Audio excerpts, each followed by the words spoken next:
Well, isn't this a surprise? Hey there, guys and gals. Melodic Symphony here. It's been quite a while since I've done a video, about 6 months, and even then, that was mainly me uploading some music I had finished in college. I'm out of college for at least the time being. I'm doing some work, and now that all of everything seems to be in a sort of relaxed position once more, time to upload because I need to get some stuff back out, and more importantly than that, I'm going to finish this. I need to finish Anne and Max, and then Max and Anne. I'm not finishing this because people are pressuring me, because honestly, no one's pressuring me. I'm finishing this because I want to finish this. I want to say, and I want to be the person who did, in fact, finish all the playthroughs of this. And I feel bad that I've literally taken a 6-month break on it. That being said, this is going to be a bit different. I'm just going to relax and speak it out. I may try to do some inflections in my voice, but I don't think I'm going to go full on with the different voices, because how I plan on doing this to make up for it is to make 2 long videos of just winter break to the end for Anne and Max, and then Max and Anne. I'm not going to do the whole like stalling with videos, making multiple, because there's no point in that. I'm just going to finish these off. It's going to be good, and then we're going to go ahead and have a good time. So, that being said, let's go ahead and start. This one is Anne and Max, and it's going to be the finale, because I will keep going until I finish. Oh, here it is. There we go. Well, I've gotten all my grades back, and I did fantastic. I was a little worried I wouldn't be able to keep up my grades with all the craziness around here, but I've done pretty well. Still, being in this new place has been a little draining. I admit, I miss my home sometimes. I may be trying to grow past it, but, well, it is still my home. That's why I was so excited when my parents called to offer me tickets home. They even offered me 2, just in case I didn't want to leave one of my new friends behind. Now I just have to get all my packing done, and this is going to be a great winter break. I was a little surprised when my parents offered me 2 tickets. They practically fought me tooth and nail when I told them I wanted to leave home to study. I think I made my case pretty well. It must have gone even better than I thought if they're honestly offering to let 2 people come.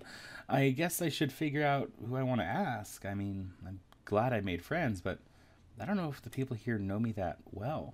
Still, this could be a real test. I think I've done pretty well, but is this the kind of thing people would be okay with? I've never actually gone on a trip with someone who wasn't in my family. Heck, I've never really been on trips in general. Still, nothing else for it. I really do have to figure out what to do. Knock, knock. Sally, you startled me. Sorry about that, Anne. Hey, do you have... Sally's looking around nervously, and after making sure the hall is clear, she just shuts the door. Do you have Vegemite's bone in here? Have you seen it? Oh, I don't think so. Why would it? Be here? Sorry.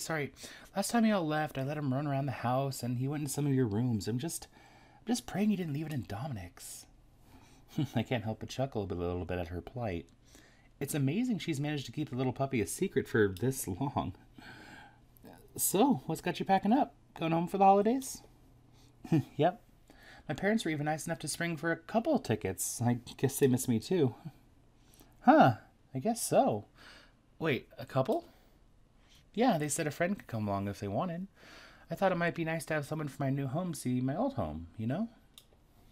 Oh, yeah. It can actually be very enlightening to see where a person comes from. I almost wish I can go. I just can't leave my poor puppy alone, though. I hadn't thought of that. Well, yeah, it'd be cruel not to take care of him, and he'd probably miss you. I'll ask one of the others, though. Maybe some quality time with Max or Dominic. Sally! I'm just teasing. Have fun, Anne. I've got to go find that bone before Dominic does. Now I'm all nervous about asking people to come with. I don't want them to take it the wrong way. Then again, it might be kind of nice to spend some quiet time alone with one of them. This is how you know I'm doing a specific playthrough. Because when I was doing my For Funsy playthrough, I had like 4 things here. And You could tell this was a selected playthrough because they only have one. That's funny. Oh yeah, I forgot that good old-fashioned guitar riff.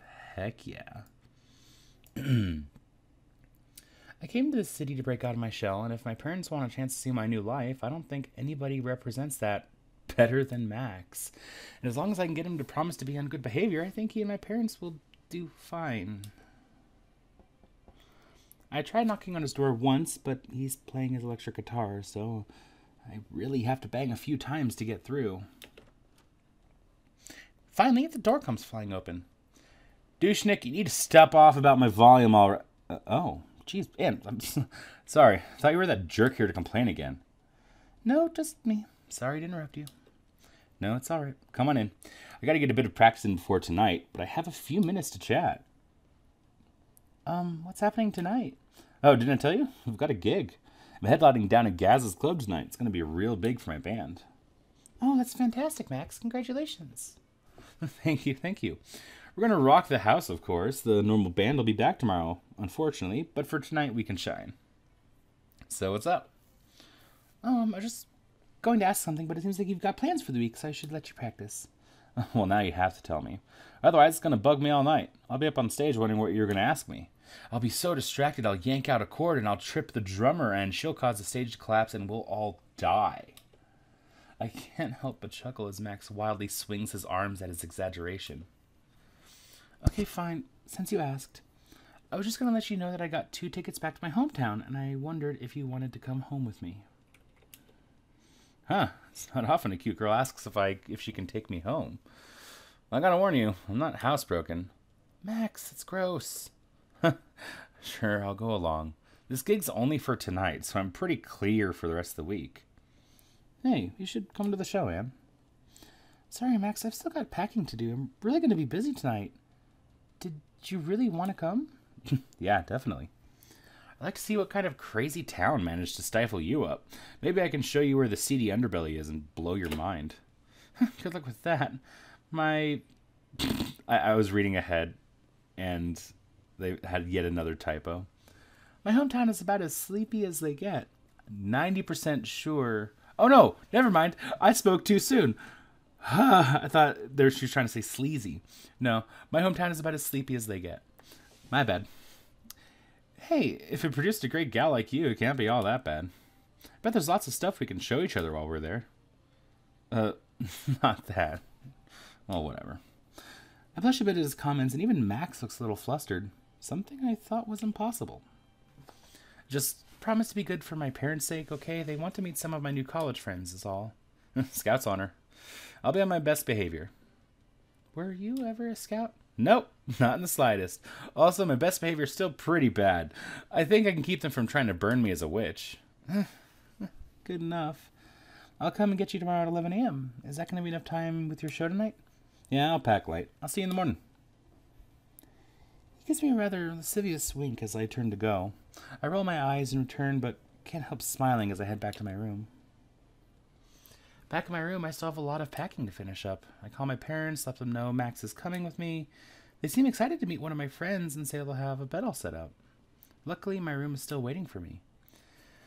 I half expected them to have converted it to another office or something by now, and I'm happy they haven't. I get off the call feeling pretty good about my decision and finish packing in just a few hours. I'll admit I don't really sleep that well, too excited, but I managed to get enough rest that I'm totally not groggy the next day. We catch a cab to the airport, and Max and I board our plane and we're off. We chat amiably during the plane ride and even managed to doze off a little.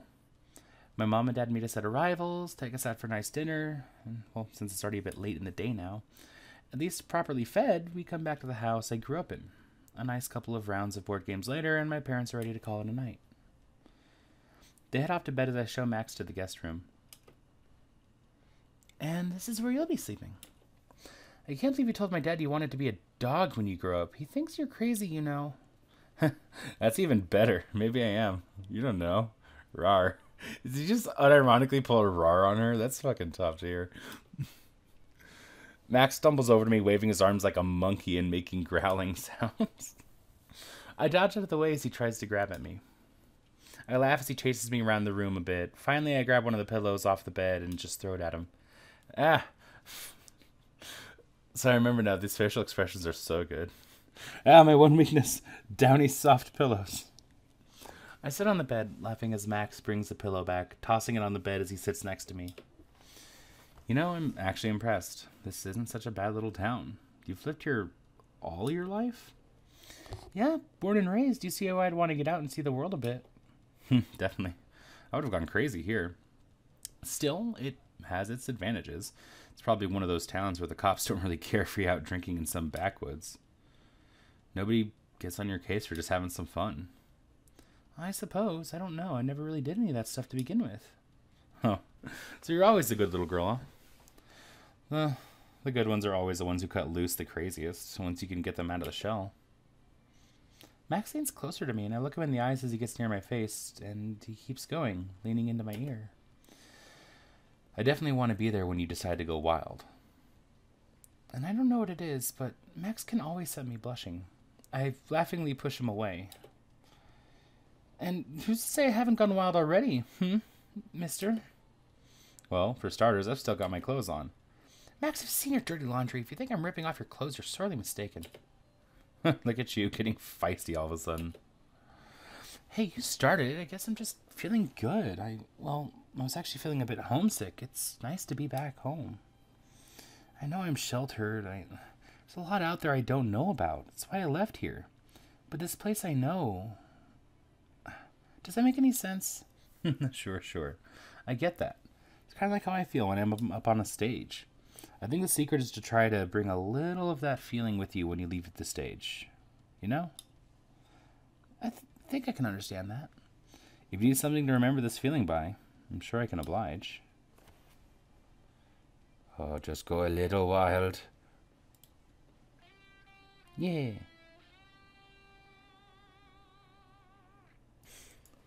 I roll my eyes at Max, pushing him back onto the bed. He laughs as he falls, stretching out as he lays there. Oop. Where is... There we go. For some reason it wasn't clicked in. Oops.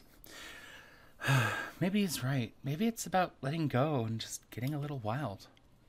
I look away from Max for a few moments before turning around and jumping astride him. The shock on his face is delicious as I straddle his stomach and lean on his arms. I don't think you know just what I'd find memorable.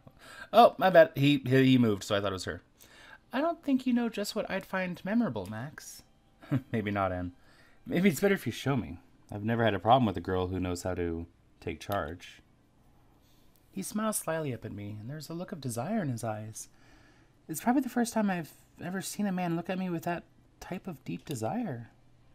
It's definitely the first time I've ever done anything this impetuous in my life.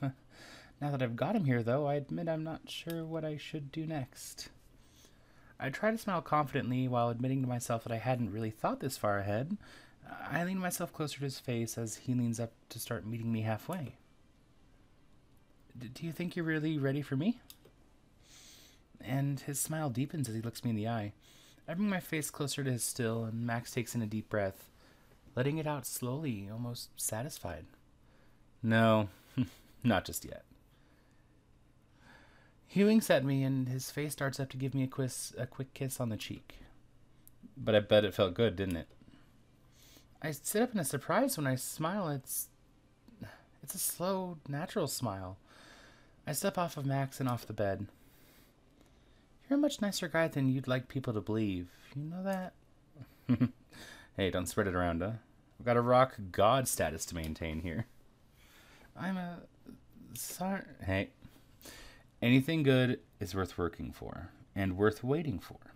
I'm having the time of my life here, Anne. And I don't say anything for a few moments as I head to the door.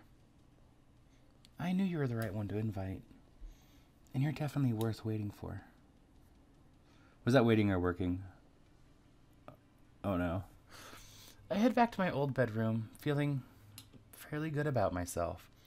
Coming back home was good for me, I'm sure, and if nothing else, it showed me that I made the right decision going away for college. Seeing Max's reaction to my hometown and my parents, it's definitely made me feel better about my little town, but I know I'm meant to be somewhere bigger and that I'm meant to be out there in the world. As I get to bed, I reflect on my new friends and smile. I know I'll be back with them all soon, especially Max and all the new fun things next quarter will bring. This has been a really good week, probably one of the best weeks ever. Being back home has really refreshed me. My parents are a little rough. They even tried to talk me into staying, but I feel like I can return to school and get back to my books now. Can't wait to start back up again.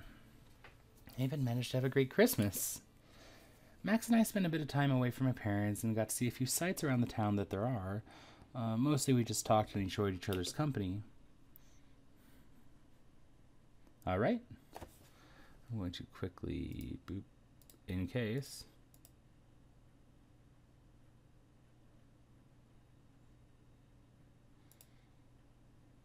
And let's go. Finally, though, it's time to get my head back into my studies. I have a few new classes this quarter and a few continuations from last. The continuations are being taught by some of the same professors, so I don't have to learn new names this quarter. I even see a few familiar faces in class. It looks like Max is in here with me. We share a quick nod as we get seated next to each other. I also noticed another vaguely familiar face, a red-haired girl I feel that I've seen around before. Max notices me and follows my gaze. Oh, looks like Roxanne got into the class as well. And before I ask more, the professor strides into the room and throws his notes on the table in front of him. Welcome back to all of you that didn't flunk out of 101. You're not completely brain dead. Welcome to the class where you actually get started. Although I'll be lecturing and there will be homework, the majority of your grade this quarter is going to come from a paper due at the end of class. Of course, I'll be expecting your paper to be inclusive to the topics we've discussed in class, so don't think you just skip my class all quarter and bullshit your way to a grade A paper. Wow, Professor Task is being really harsh right at the beginning. That being said, as some of you know, I'm a tenured professor here, which means I can indulge in more advanced classroom techniques. If you'd like to know more about it, come see me after class for an extra credit assignment. Otherwise, open your books. I don't plan on going slowly this quarter, so try to stay awake out there. And the professor drones on for the rest of the class, getting right into the new quarter's lessons. And by the time the class is done, I've already got a page of notes to look at over tonight. I believe that's what I have to do. I'm pretty happy the professor is starting us up right away. It's nice to feel like he trusts our intellects to be able to keep up. I'm even pretty curious about the offer he made, and I'm always have to do a little extra credit after all. This could be a way to get ahead. I pack up my things along with the other students, but instead of heading out the door, I head over to the professor. Hey, Ann. Max, I'm surprised to see you in this class. I transferred over this quarter, actually. I heard the professor was interesting. Well, he's still a college professor. What's the worst he could do? Please, I'm a tenured professor. I could order you to fight to the death, and the worst I'd get from the dean is a sigh and a frown, and he'd apologize for sighing. The professor looks over the volunteers, and other than Max, I see a few other classmates I recognize from around campus. Is this it? I suppose I shouldn't have expected more. The professor scans the potentials with obvious disdain in his eyes. All right, I know some of you here are looking to skate out of my class on Easy Street. I'm pretty sure he looked at Max when he said that. And there's no way I'm going to let you do so without a little entertainment for me. Therefore, what I'm proposing is simple. We're going to get together in groups. There are enough of you here to make groups of 2 in 3. Go ahead, take a few moments and choose your partner. I'll pick up a few other students later. We all look at each other for a few moments, and Max and I look at each other, shrugging our shoulders. Suddenly, the red-haired student I could swear I'd met before comes over to me. Hello, Anne. I didn't think I'd see you in this class. Oh, yeah, Roxanne, right? You were at that Halloween party. Yes, we only spoke briefly. Well, nice to see you again. You as well, Anne. I was actually wondering if you'd like to be my partner for this activity. Oh, I was thinking I'd pair up with my friend there. Max looks between Roxanne and me. Yeah, I thought we'd partner up. Roxanne looks over Max for a moment as though she's sizing them up. I think you'll find me the superior partner for this endeavor. Hey, whoa, I may not be the smartest nail in the box, but I know Anne is. If anyone's riding her success train, it's going to be me. And we get along great anyways. I think he just made my case for me. I have no intentions of not pulling my own weight. I think it should be obvious that I'll make the better partner. Come on, Anne. Let's ditch her and get on with the lesson. Shoot.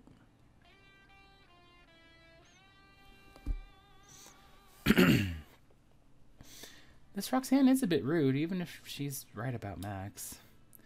Sorry, Roxanne, but Max and I live together, so it'll just be easier to coordinate study sessions. It's nothing personal. If that's how you want to do it. Roxanne walks over to one of the other students, who looks like he quickly accepts her offer. Damn right, I'm the best choice. I promise to pretend I'm carrying my weight. I give Max an exaggerated facepalm, but I'm chuckling to myself. I mean, I know he'll at least try since we're in this together. Okay, we're all sorted. Good. Here's how it works, kiddies. Your partner and you are study buddies. Your grades are intertwined. Once all the assignments are turned in and the tests are done, you'll both get the average of your 2 grades. However, if one of you gets tired of all that working, just come to me and ask for the answers to the final. I'll give them to you. And you'll pass the class, and you won't have to do any of the other work. But here's the rub. If one of you comes to me and the other doesn't, the one who didn't ask for the answers will automatically fail the class. But if you both come to me, you'll get C's. Simple as that. Do your work together and hope you're smart enough to do it. Do you pray that your partner didn't decide to cheat? Do you take your C's and call it a day? Chew on that. Now get out of my class. I have things to do. And with that, Professor Task just walked away from us. Most of us are left looking goggle-eyed at each other. Oh my god, the prisoner's still out. Can he do that? I might fail. What have I gotten myself into? Either way, I guess I'll have to keep an eye on Max. I actually have nothing else I need to do for this week, so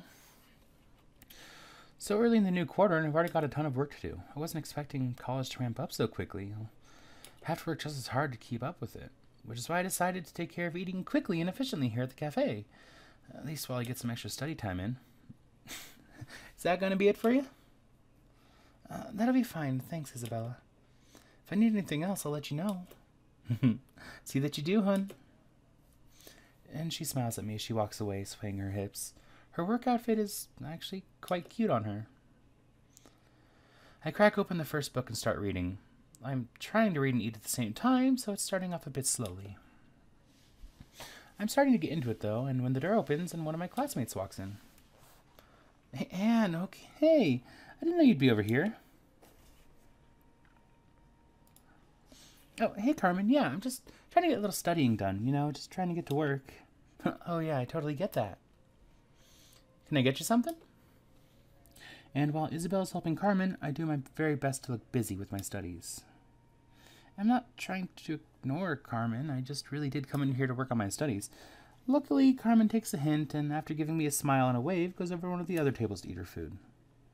A few hours later, I take off, feeling pretty good about how much work I've gotten done.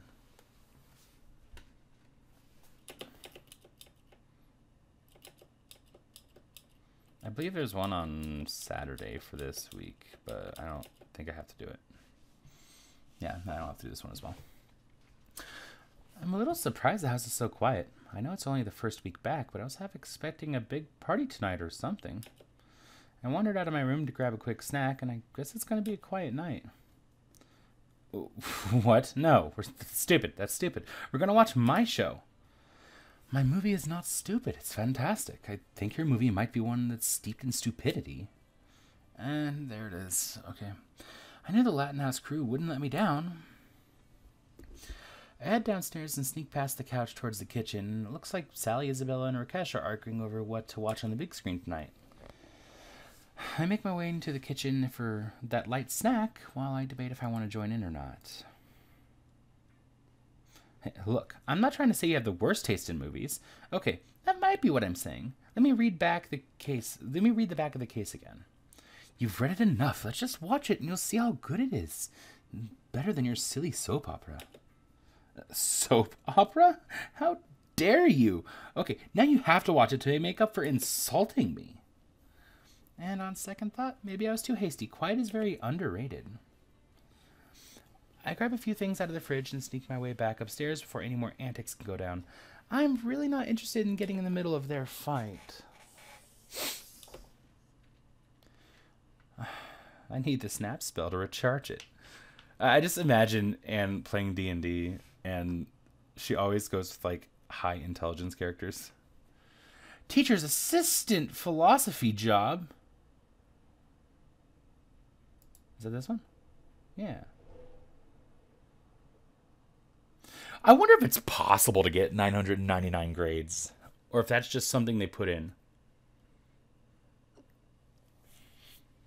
I don't think with Max I need a money requirement at the end.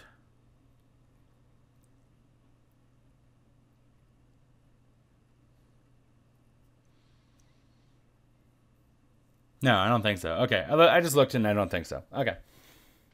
Week 10. We're about halfway through. Finally, time for a new class. I haven't actually met this professor yet. I hope she's a good one. I've been looking forward to taking this class. What? How do I...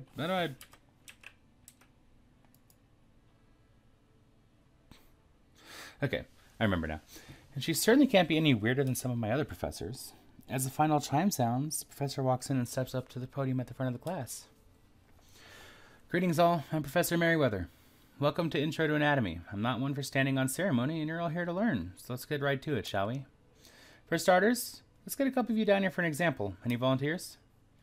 I'm a little nervous, but I stick my hand in the air. It's always good, you know, to get yourself out there as a go-getter student. Okay, you there. Your name. Oh, wow, I just didn't realize I don't have anything this week I have to do. Huh. Anne, ma'am.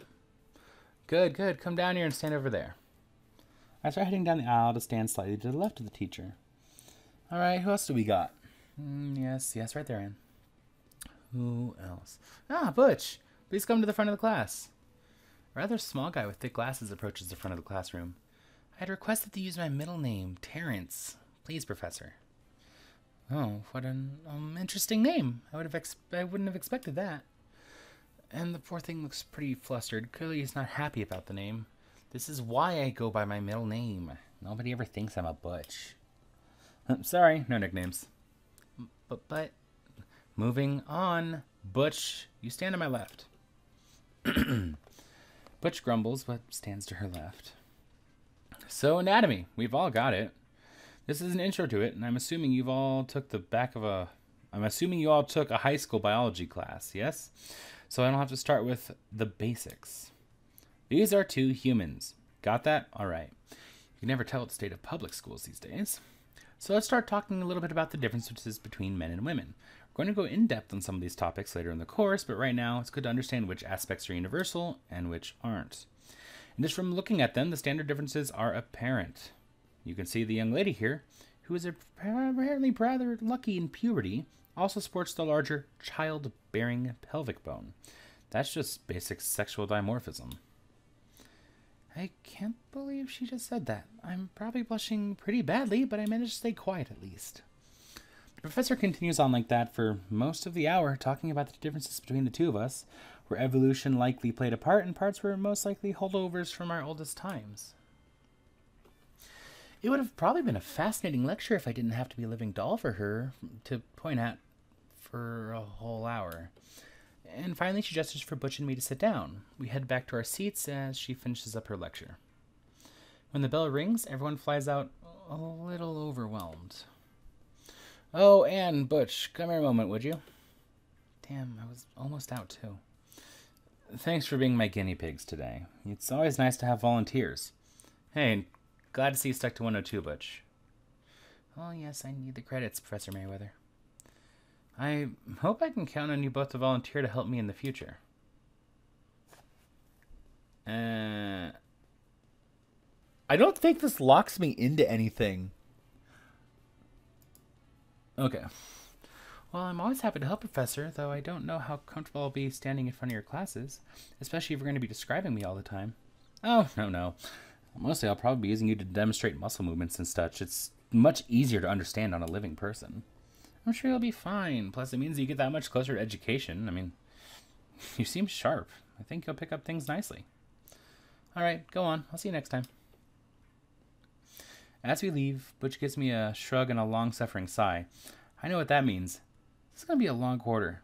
All things considered, Professor Merriweather's very beautiful. Like, I know she's supposed to be portrayed as, like, a late 40s teacher, but, like, art style still makes her look absolutely phenomenally gorgeous. Alright, I think that's everything off of my reading list for this quarter. The Big Brain for Dummies, Idiot's Guide to Anatomy, my Big Book of the Body. Professor Merriweather really doesn't think much of us, does she? At least it's all done. Time to head home and get down to reading them, I guess. So then I totally sacked him. Must have sent him flying like 40 feet. And then he gets up and he's like, man, where's my bed? I think I need a nap. And you can always tell when a laugh is like in like actual text, when it's got 5 haws, because it's just too much to be, it's too much to be a slight chuckle, but it's far too short to be belly laugh. So it's clear he's not good at jokes. She's clearly with him for another reason. Wink. Well, apparently Chad and Isabella are out on the town as well. I have to admit, I'm not exactly sure what she sees in Chad. Maybe this is the time to find out. Again, there's no need to be a stalker. Yeah, let's not be a stalker. That's weird. Yeah, I'm just going to go home. Whatever she sees in Chad is no business of mine. After all, I could just ask her. I head back to Latin House and hole up in my room with my basic anatomy books. They really are the most basic of books. I mean, hopefully we'll get some advanced reading as the quarter goes on. Later that evening, I hear Isabella and Sally coming through the door, laughing about something. Huh, I guess something happened out there today. Oh.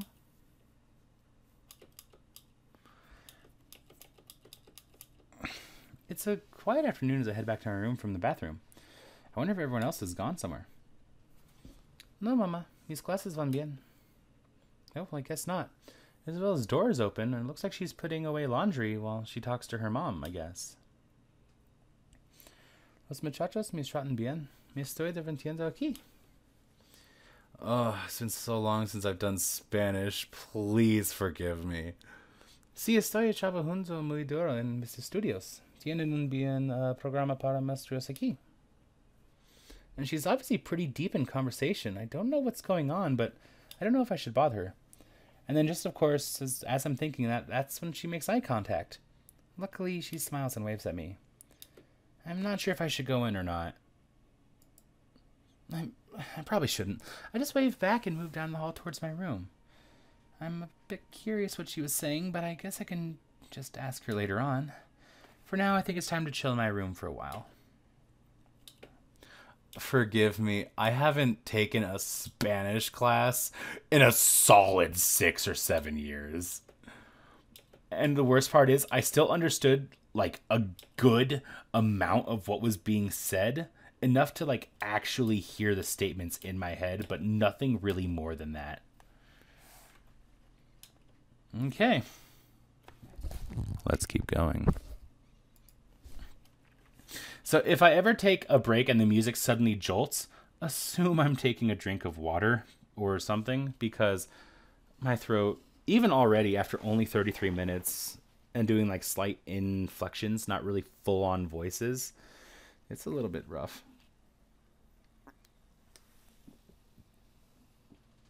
Alrighty. Oh, am I not tabbed in? Oh, am I not tabbed in? I am. There we go. I mean, it's almost time for Valentine's Day already, and only in another few weeks. I used to hate this holiday when I was a kid. We had to make Valentines for everybody, and it was just so embarrassing. I mellowed out as I got older. I even enjoy it now, especially when I only have to give Valentines to the ones I care about. Still, I'm not quite sure what I want to do this holiday. And as I'm trying to decide, I hear a knock on my door. Hello. Hey, Ann. Memphis, hi. I think Max is out right now, but his room is right over there if you want to wait. Actually, I came to see you. I was wondering if you could help me out. With what? I mean, I don't No, I mean, hey, calm down, cute stuff. I just wanted you to come to help me do some shopping in town. This is the kind of crap that Max both hates and is terrible at. And you seem like a pretty trustworthy sort, so yeah, figured you could help out. I mean, I guess so. What kind of shopping? I don't know much about fashion, but I guess if you need to find a book... I was hoping to find something for Valentine's Day. Just come out with me. Well, of course I'm playing the event. Well, I guess I should get my shopping done as well. Can you drive? Your chariot awaits, milady. Well, I roll my eyes good-naturedly as we head out to the car. The trip into town was easy enough. There aren't a lot of there's not a lot of stores right around campus, but I remember the bookstore having a pretty decent selection of items other than just books. We call it the bookstore because it's where we get our books, but they actually carry all kinds of stuff. Yeah, like cafe. And advertise here.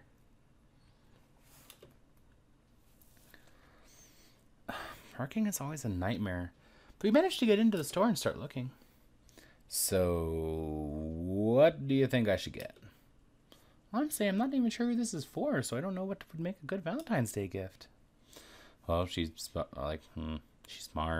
likes animals, and I don't think she eats meat. I don't know much more about her. I'm kind of hoping to learn more. Should I just pretend I don't know who you're talking about? Some of us would like to pretend we have an air of mystery, yes. I tried not to laugh too loudly at him.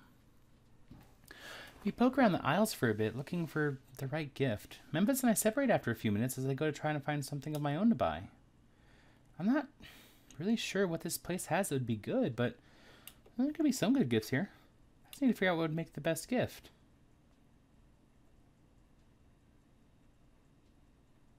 Which one would it be? Oh no.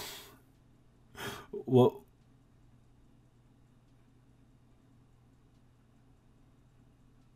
which one would it be? Wow, they have a lot of cool things in here. Yes! Damn! And I hope this is good. Hopefully they'll like the new amp. Memphis is also hard at work shopping. Every once in a while he'll hold up some gift and I'll either nod or shake my head. He's being very indecisive. It's almost a bit cute to see him this nervous. Well, that's an interesting purchase. Jeez! Roxanne, you snuck up on me. I mean, I didn't mean to startle you. I just noticed you out here. Roxanne looks at the purchase in my hands and just raises an eyebrow. Shopping for yourself? Well, actually, it's for someone else. I see. How thoughtful. Oh, God, she's hard to read. I don't know if she's upset or analyzing me, though I don't know what she could be upset over. So, has Max betrayed you yet? What? For Professor Task's class, I have informed my partner that if he even is slightly tempted to go to the professor, to tell me so we can make a better arrangement. Then again, if Max betrayed you, I doubt he would have told you such. Well, I don't think he's gone to the professor. We've made arrangements to study together. Oh, yes. I'm sure that slacker will be very interested in studying hard and going to get an A with you. He won't at all be tempted by the lure of an easy quarter. Of a quarter where he can skip out on all of the professor's classes without worrying. I'm sure he wouldn't. I mean, I can't get a C. He knows that. Of course not. I'm sure you'll be happy to carry him through the semester. I don't think Max has gone to the professor, but, well, I have to admit, he'd be the one who'd be tempted by that offer. Well, if I hear anything, I'll let you know, I suppose. Just watch to see if Max starts skipping classes, and that's how you'll know. Roxanne smiles at me, but it's a smile without any warmth. It's calculated.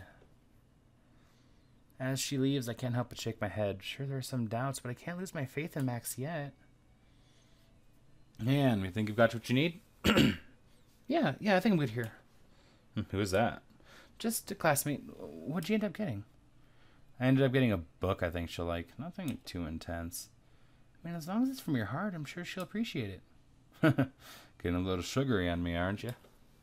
Oh, shush, it's true. Come on, let's just... Oh. I'm a man. Come on, let's just get out of here.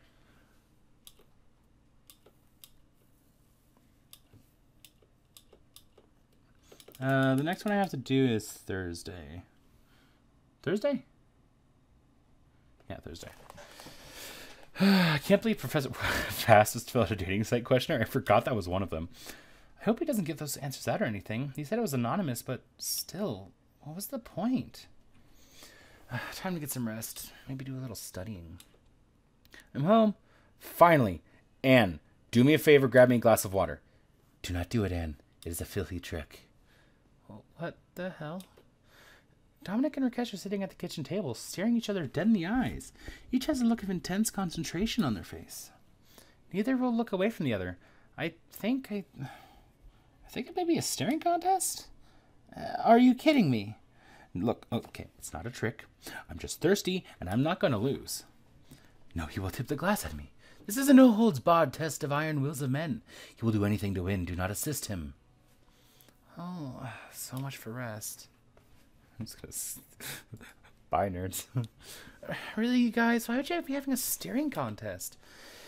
If you know of a better test of wills between the heart and spirit of two men, I'm glad to hear it. I can think of any number of games. Chess seems like a good one. Max lost the bishop pieces. I don't want to know how or why. Oh, then, I don't know, poker or something? These dilute the battle of wills. Alright, this is... I've never heard that line of him losing the pieces before. When was that a thing? Has that always been a thing? He's right. This is all of those battles in their truest form.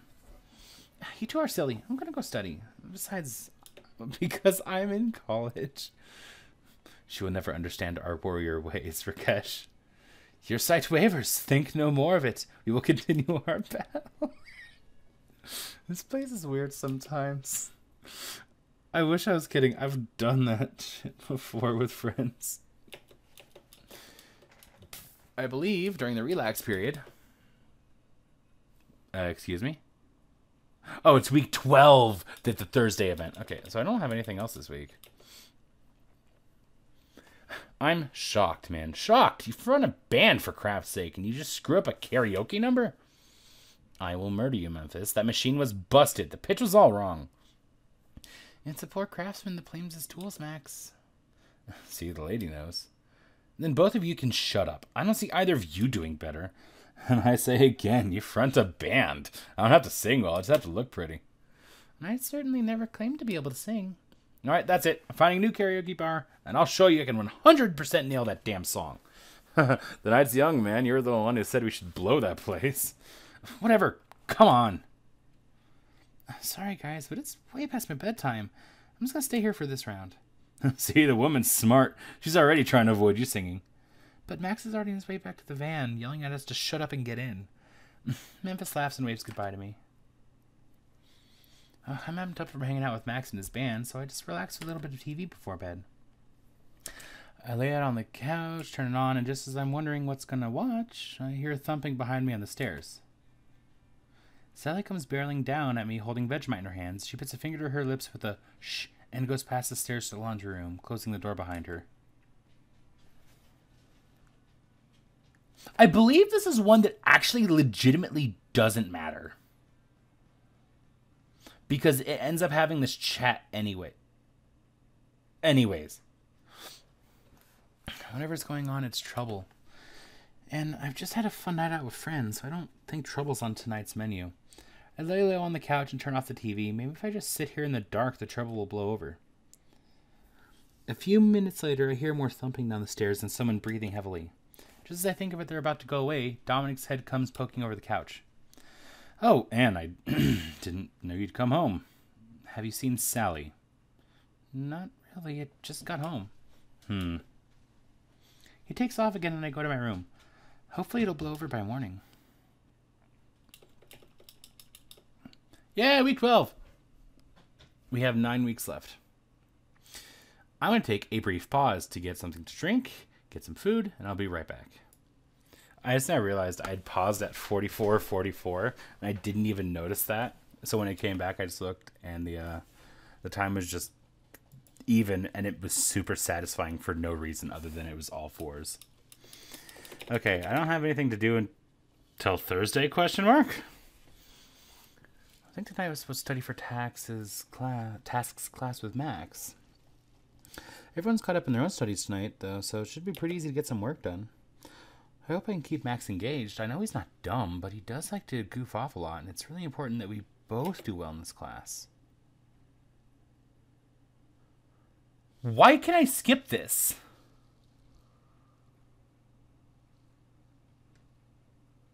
Oh, hold on.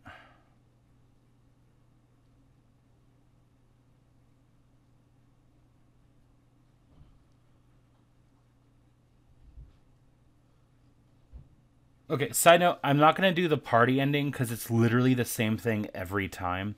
So there's no need for me to do that again. You can see it in one of the other playthroughs. I may at some point come back and do a full playthrough of me doing literally every event that I can. I'll put it on an easier mode so I have less energy that I need to worry about. But for this, I'm kind of focused on the story of the two, so I'm not going to really worry about that as much. Because all it does is tag on another victory condition saying that they did this and this happened and this is the thing. It doesn't change the Max ending at all. Why can I skip this event? Because this sounds like what I should do. I stretch a bit as I head down the hall to Max's door. Luckily, the door's already open. Hey, Max, you wanted to get started? Yeah, and let's go downstairs. We can use the study nook. I wish I had a study nook. Sounds good. Together we head over to the study nook and settle in to hit the books. Max is doing well, and we actually had a groove studying for a while. It's fun to share in the studies. Just as we were heading into a particularly nasty bit of the chapter, Max's book snapped shut. Hey, wait, what's up? Okay, so I gotta ask. Have you given any thought to taking up the professor on his deal, just going and talking to him? What? No, why would I? I don't know. It really does seem like a sweet deal. Why wouldn't you go for it? Have you gone, Max? No. I'm just saying. Why wouldn't you take him up on it?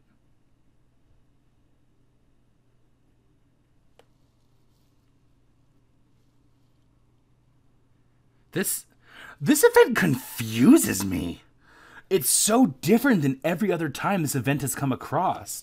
Hold on. This shouldn't affect me, right?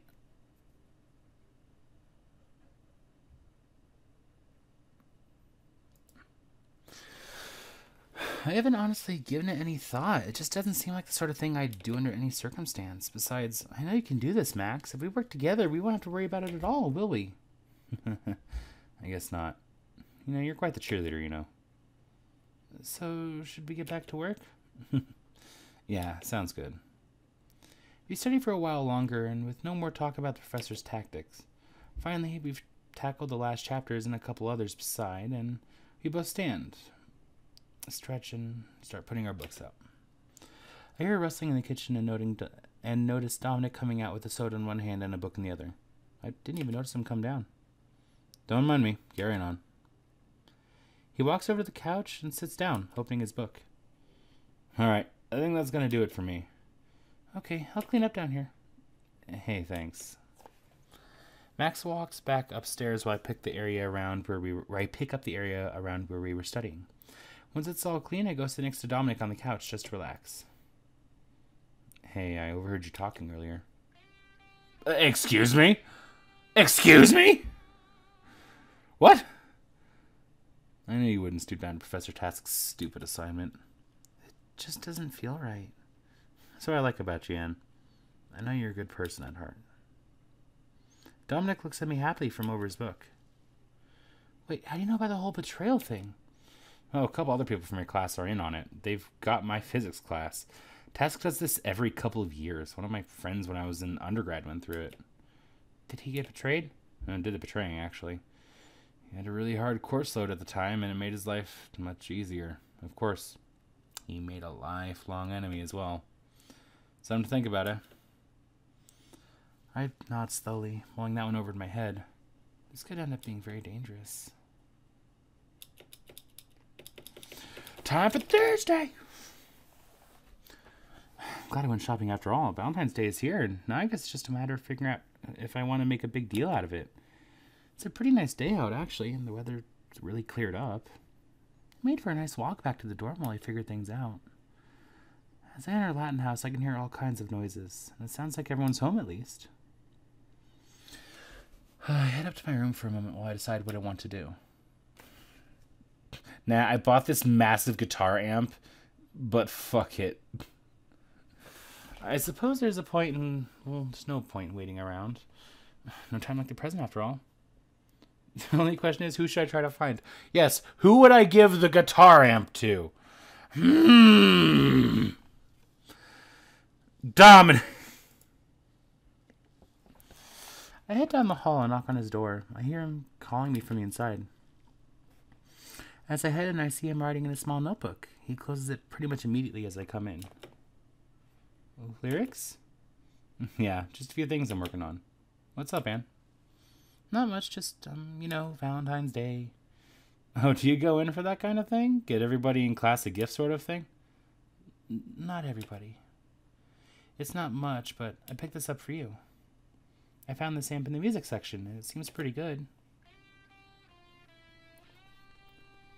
Watch his facial expression change. Oh, it didn't change. Holy crap, Ann, this is incredible. I can't believe you got this for me. Holy crap. Man, I need to plug this in and strum around tonight. Oh, man, this will probably piss off Douchnik to end. I love it even more. Oh, man, this is going to piss him off. Makes me love it even more. He seems really happy with this amp. I'm just glad he likes it. I guess I just wanted to get you something nice. You definitely did. Thanks, Ann. You're welcome. I need to stop hesitating. I think about you a lot, actually. Especially since the trip to my parents' place. I'd be lying if I said I didn't think about that a lot myself. Max places my gift carefully on the bed and then walks over towards me. I admit I hesitate for a few moments while he gets closer, but I've grown, so I walk towards him and meet him halfway. I think they should be overlapped differently, but I don't know how they should be overlapped, because if she's in the front, it would just be the same thing, but she's shorter. When we meet, our arms go around each other. He looks me in the eye again, and I see the same desire I saw on that night at my parents' house. This time, I think I'm ready to answer it. I lean into him and our lips meet. Tenderly at first, but with more urgency as we continue to kiss. His hands are strong at my back, crushing me into him. I let my fingers trace a delicate line down his back as my tongue is the first to dart out and try for a taste. It's a few minutes later before we separate. Wow. I have that effect on a lot of ladies. I playfully punch him in the shoulder and we both chuckle. Hey, maybe we should get together and talk a bit more sometime, Hey, I'd really like that. I back up towards the door and watching Max's face as I go. I turn and leave without another word, heading back to my room to calm down after what just happened. Okay, nothing else for this week. I can't wait for tonight. I'm actually caught up in all my assignments, which means tonight gets to be all about what I want to do. I might just blow the whole night reading something trashy. Maybe just go see if any latest shows are worth watching. There's so many options. Hey, Ann. Isabella let me in. Oh, Carmen, what brings you by? Well, I picked up a few free passes to the movie theater, and I thought you might want to come out. How'd you know I was looking for something to do? I'd love to. Ooh, free movies? Don't mind if I do. Sure, like I said, I have a few. Come on, let's go see what's good. Girls' night out. Should be fun. Oh, okay. I thought there was a choice there. All right. There's a couple of short weeks coming up. I'm almost at an hour. Ooh. My voice is lasting a bit better than I thought it was going to.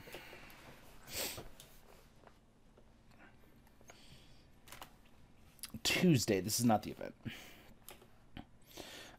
What did you expect was going to happen? You know the rules, Sally. Oh, no. I hope this isn't what I think it is. Come on, Dominic. Maybe I should get up there. Sally's going to need backup.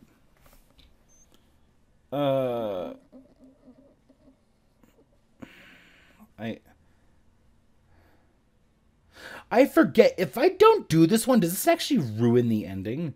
No, it doesn't. This doesn't say it affects the ending at all. Skip it. Then again, if Dominic finds out I knew about the dog, there could be some trouble for me too. Maybe it'd just be better if I pretend I never came home and ducked back out. I feel bad for Sally, but I really can't afford to get tossed out of my dorm or even school. I slink back out the door and make sure to walk away from the house out of sight of the windows. When I get back 3 hours later, Sally and Rakesh are playing with Vegemite in the living room. I'm glad it all worked out, even if Sally isn't talking to me right now. Well, that's aggressive. I don't think I've ever not done that one. Because I think it just so happens that every time... Wait, that wasn't an event I needed, though. Huh. That's strange.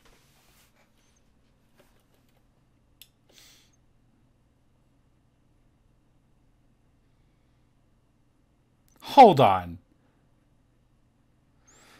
Do you guys have any Tchaikovsky? I'm trying to... Chad! How the fuck do you know that name? How can you pronounce that name? And home take a shower.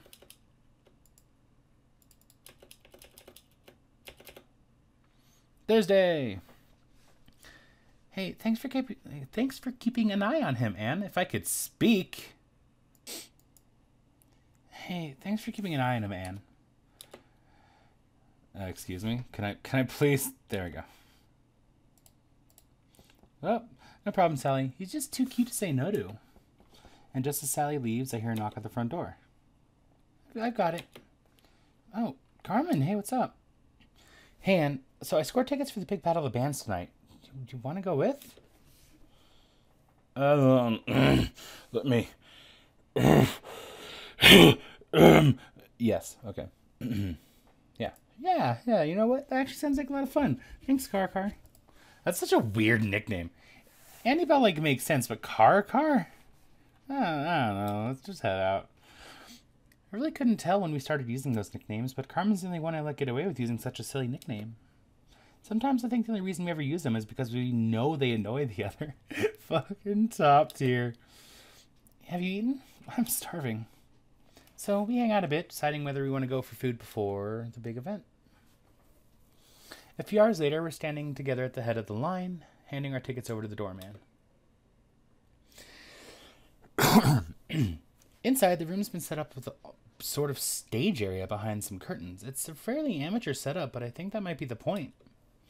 As soon as we go inside, Max made a beeline for the sign-ups table. I was actually a bit surprised that they were still accepting sign-ups. Apparently, it's a bit like an open mic. They just wanted to feel like anyone could challenge, so... He just shrugs nonchalantly as he signs in his own band. Wait, don't you need Memphis and the others here? Oh, they're out back. I'll sneak them in during the setup.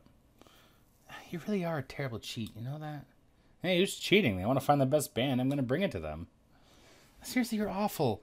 Oh, I at least hope there's some good competition for you. Me too. I need dark and shine in the dark. It's the ones that shine in the bright sky that you kind of got to watch. Is that one of your lyrics? Anyway, let's go up to the front. We push our way through the front of the crowd, waiting for the show to start. Suddenly, the lights went down and we all looked to the front of the room. Welcome, ladies and germs, to tonight's big battle of the bands. I hope you're all ready to rock. What the hell is he doing up there? Oh, crap, this could be bad. You already signed up. There's no going back now. Let's just enjoy ourselves while we can. Max looks at me and smiles, nodding genially. Chad introduces the bands as they come up. Most of them are all right, though Max keeps rolling his eyes at their songs. I help him a couple times, but overall we have a fun time. He even grabs me to dance a few numbers. It's very fun. Once he stops being a snob, Max is actually very sweet. He even keeps his eyes on me the whole time, even with all the other pretty girls around. Then again, maybe we spoke too soon. As we're dancing, I see his eyes go over the shoulder and a wolfish grin across his face. Well, aren't I a lucky guy? I'll say, hey, kitty. I just grin at Isabel in relief. Mostly glad it's just someone we both know. Actually, this is perfect timing. I think I remember these guys from the sign-up sheet, which means I need to get backstage. Take over for me? You got it, Chief. I'll leave her virtue mostly intact for you. Mostly. Just take pictures. I smack him playfully on the shoulder as he grins and runs off. So, how did Chad end up hosting this thing anyways? Oh, one of the other student council members got sick.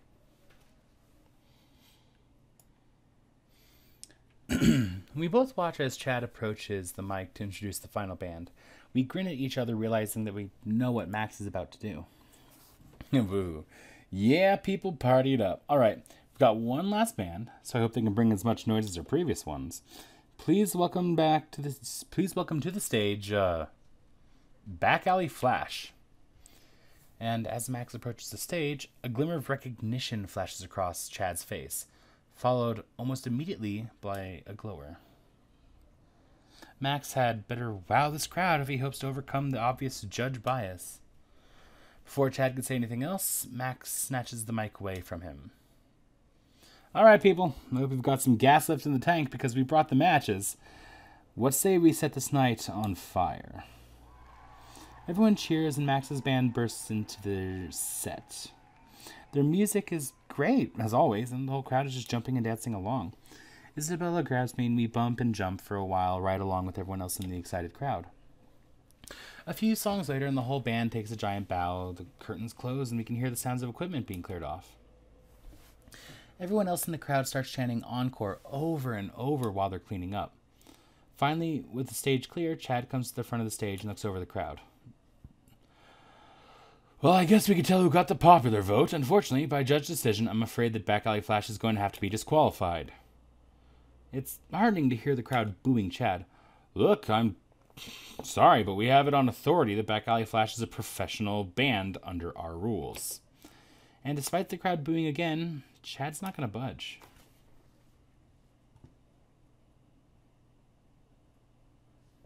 I believe it's this one. Yeah. Damn.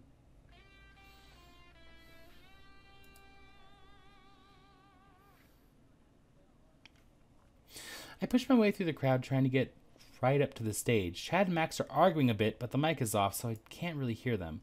I try to yell at Chad, but I don't know if he can hear me. This isn't fair. They were clearly the best band here tonight. Well, I guess he could hear me because Chad turns his attention in my direction. See? That's not the point. The point is they broke the rules of the competition. Oh, please, they've barely had any gigs. They're good, but they're not professional. I don't remember you getting elected to the committee, mouse girl. What did he call me? I furrow my brows and turn myself towards the crowd. Wasn't Back Alley Flash the best band tonight? And a few of the people around me nod and a few cheer, causing a ripple of cheers to go through the crowd. I start chanting the band's name over and over, and soon the crowd has picked up my chant and we're all crying out for Back Alley Flash. Max looks pretty smug up there, but I still feel good about helping him. Chad looks annoyed as he looks over the audience, and finally as the chant reaches a crescendo, he throws his hands up. Fine, whatever. You want to cheat poor up-and-comers for this sleazeball? Whatever. There's a bit of laughter over his announcement, but mostly everyone's busy clapping. The Back Alley Flash chant quickly fades from simply calling their name to calling for an encore. Max takes the mic again and launches into a new song for the crowd. And for my part, I can't believe I just led a crowd and chant. I don't know what came over me, but that's for later. For now, I'm just having too much fun.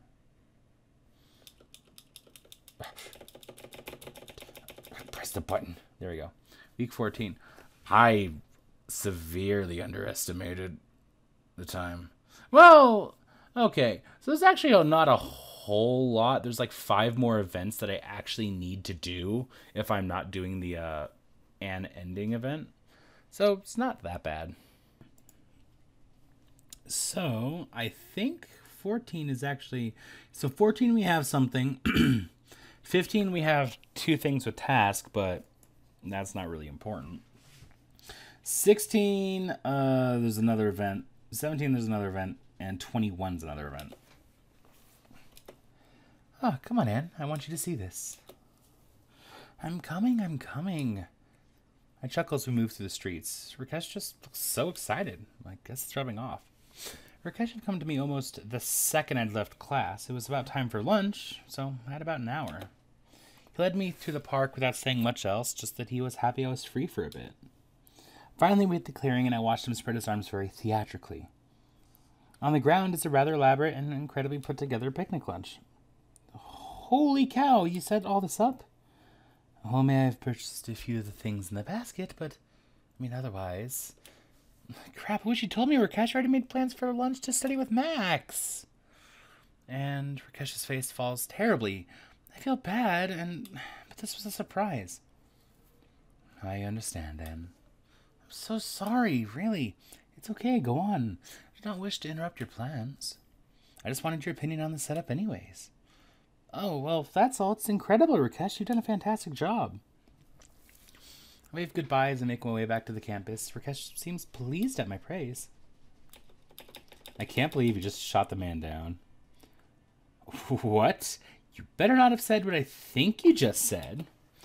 And I was trying to get an early night, but Isabella's screaming snapped me awake. Last I remember, she was supposed to be hanging out with Chad tonight. I guess the date went well. I hope Chad didn't say something too terrible. I don't like him, but he's her boyfriend. A quick look at my clock shows it's pretty late. I wonder if I should see what's going on. Isabella's calmed down a little bit, so I can't really make out what they're saying from here. Then again, it would feel a lot like snooping on her personal business. I'm just going to leave them alone to work out their issues. I put my head back down and tried to cover my ears with a pillow. A few minutes later, and I could hear a thumping noise as somebody large went down the stairs and out the door. After that, things were quiet again and I could get back to sleep. The next morning, I ran into Isabella at the dining room table, slowly eating breakfast.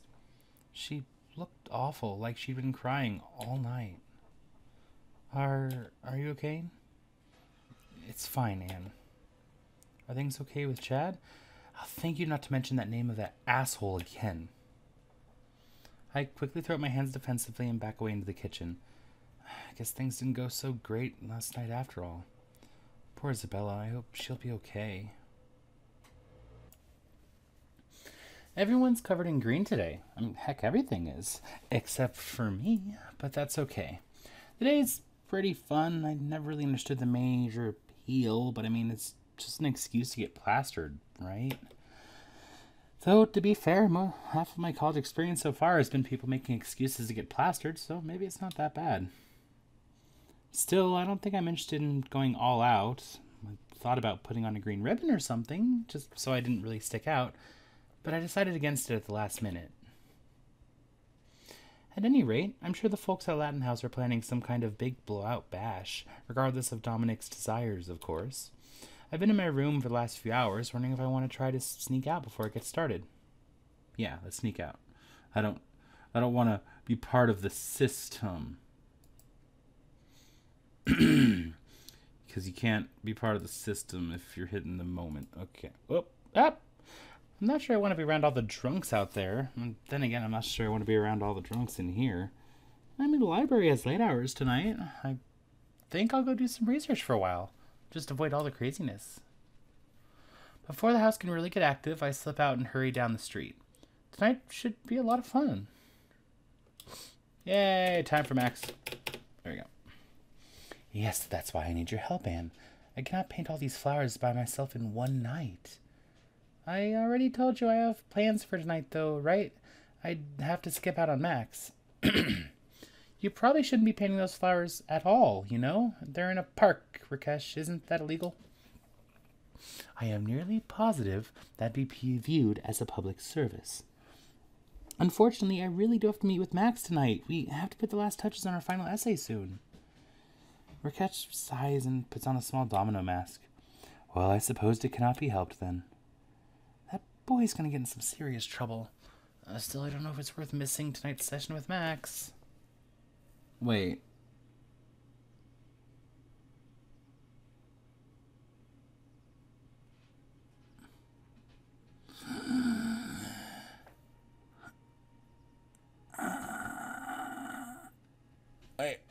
Wait, helping, wait, hold on. Wait. Oh, I remember now. This one's a weird one because you skipping it is you skipping your study session to go do stuff with Rakesh, which makes no sense. That's always the one that confused me. Please just don't get arrested. I have to get Rakesh out of my head for now. Max is coming over. I look over my notes for my half of our final essay, and I think I've got things organized pretty well. I just hope Max hasn't already gone to the professor behind my back. We haven't really met as often as we'd initially planned. And just as I'm thinking about going upstairs to knock on Max's door, I hear a knock coming from the front door. I open it just a crack to see that Roxanne is standing on our front stoop, looking slightly put out like she always does. Hey, Roxanne, hi, what brings you here? I was told that this is where Dominic, the TA, lives. I missed an assignment and you're supposed to provide me with a replacement. Oh, well, yes, this is the place then. He's also our RA. Just a moment, I'll calm down for you. Come on in. I indicate the couch that head to the bottom of the stairs to call up towards Dominic. Hey, Dominic, Roxanne's here to get a makeup assignment of some kind? I turn back to give Roxanne a smile, but she's just sitting there, half ignoring me, half looking disappointed in me. I head back over to the kitchen where my notes are spread out, and I figure I'll let Roxanne clear out before I call Max down. You're quite spread out. Which class is that for? She always has a mildly disapproving tone, but I guess now I'm good enough to talk to. Professor Tasks, Max and I are going to finish up prep tonight. Is that all I should expect out of her? Maybe now it's my turn to carry the conversation. So, did you ever get a good partner? Yes, my partner and I are doing quite well, thank you. I have no doubt we'll pass with flying colors. As long as we're here, I simply must ask. Why wouldn't you have chosen me as your study partner? Wait, really? Has this honestly been bothering you? I would not say it's been bothering me. I simply am curious. I'm clearly superior to Max in academics, so what could your reasoning be? I suppose you would almost have to be better at class than Max. He's a great guy, but school's not really his thing. Precisely. This makes your choice all the more baffling. Listen, I'm not saying I am unaware of myself. I realize I'm not the easiest person to get to know. But that does not mean I cannot be personable. I do have friends and an interest in meeting new people. What drove you to choose Max? What made them the clear choice?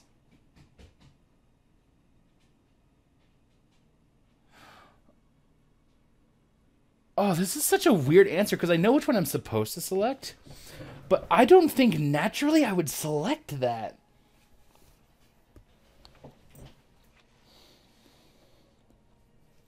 Because saying it like helping Max is fun sounds really weird. Boop. Oh, jeez. I hope that doesn't show up. That's going to show up on the screen share. Dang it. That's fine. I think all you see is like some D&D screenshots. That's whatever.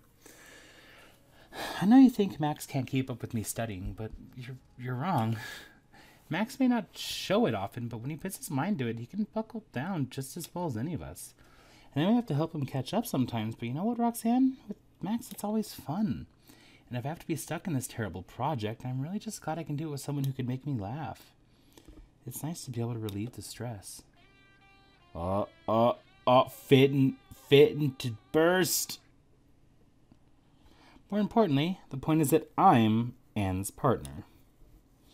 I look over towards the stairs in surprise. Dominic and Max are coming down the stairs, both with a bunch of papers in hand.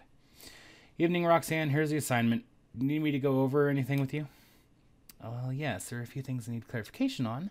We should go somewhere quieter so not to disturb these two. Roxanne and Dominic head back upstairs looking over the assignment he'd given her. Did you hear us? Only a bit, really. Don't worry about it. Finally, with all the distracting people out of the way, it's time for Max and I to get down to business. There we go. Okay. Next week. Okay. So I just did some quick modification of the schedule just to make sure like we're on the right track. Because I looked and checked. We have plenty of the reflective. So we need a bit more creative. Just a bit more.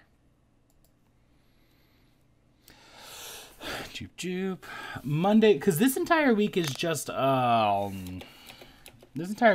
task class. Oh, why was I just skipping it? My brain. It's starting to get really nice outside. The weather's been nice and warm lately. It's pretty much the perfect finals week. With spring break only a week away, I'm having a hard time concentrating on my schoolwork. I clap my hands on my cheeks to try and keep my head together, and I still have all my finals to take. I just can't afford to be distracted now. I've got a book in my lap, but my attention keeps wandering, and I keep staring out at the quad around me. And that's how I noticed Professor Task walking by me, which got me thinking about his extra credit assignment. I wonder if Max has already gone to see him.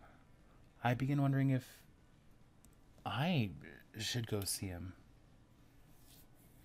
The professor's almost through the quad. I'll still catch him if I want, but I'm not sure if I want to. I watched Professor Task disappear into one of the buildings. I really don't want to betray Max. I don't even want the temptation of talking to Professor Task. I really hope Max hasn't betrayed me, but at least I know I'll kept up my end. I return to the book in my lap, but a few minutes later my attention is wandering again. I look up at the building Professor Task went into and see Max coming out. That doesn't bode well, but there's nothing I can do about it. I go back to studying again and just hope for the best. Is it Tuesday? Is the second part of this event? Wait, you want me to do what? Please, Anne. Sally was worked up about this thing today, and I'm really worried the scene might get ugly. I'm already stuck here fielding calls from the housing authority about student involvement. Apparently, Sally went down to the science building earlier to join a bunch of other students in protesting. Now, what exactly are they protesting? I don't know. I'm paid to keep people from burning the house down, not to watch your every movement. Sorry, Anne. It's been a rough week. Can you please go check up on her for me? I'm supposed to have a meeting with my advisor this afternoon. Sorry, Dominic, but my advisor is booked for 4 weeks solid. I have to take this appointment. Fine, I understand. Maybe I'll see if Rakesh will go. He's probably bumming around here somewhere. If it's still going on when you get back, try to take a look, okay? I'll try. A few hours later, the area in front of this science building has been cleared out. Whatever it was, it looks like they cleared out. Probably in a hurry, too. I can see signs lying on the ground, trampled on. Hope nobody got hurt. She goes back. Sally's in a full body cast. When I get back home, Sally's watching TV, pouting and refusing to talk about what happened. Because didn't they realize that, like, they weren't actually doing testing on animals? It was like a petting zoo where they were doing statistic testing while riding animals like horses and such. So they were doing testing on animals because that's how this game is. Oh, hey. Jeez, Max, do you have this whole store memorized? Wait, this is a new one. Well, only the good bits. I know I have to know my competition. Someday I'm going to be as big or bigger than most of the jerks lining these walls. Which is why I got to study up. Make sure I'm not lifting my style from anyone. Wow, you really do have some dedication in you. Pretty sure I should be insulted. This one isn't... What? Sorry. That did sound a little rude, didn't it? I guess I'm just not used to this with your performance at school. Yeah, well, this stuff's important. We're talking about my future here. I'm not going to be worried about a college degree when I'm on the road, you know. Fair enough. It's still not a bad idea to have one. At least then people will talk about your impressive music and your impressive college degree. I guess I never thought of it that way. Yes! Wait, this one's a hidden event! This event was never spoken of.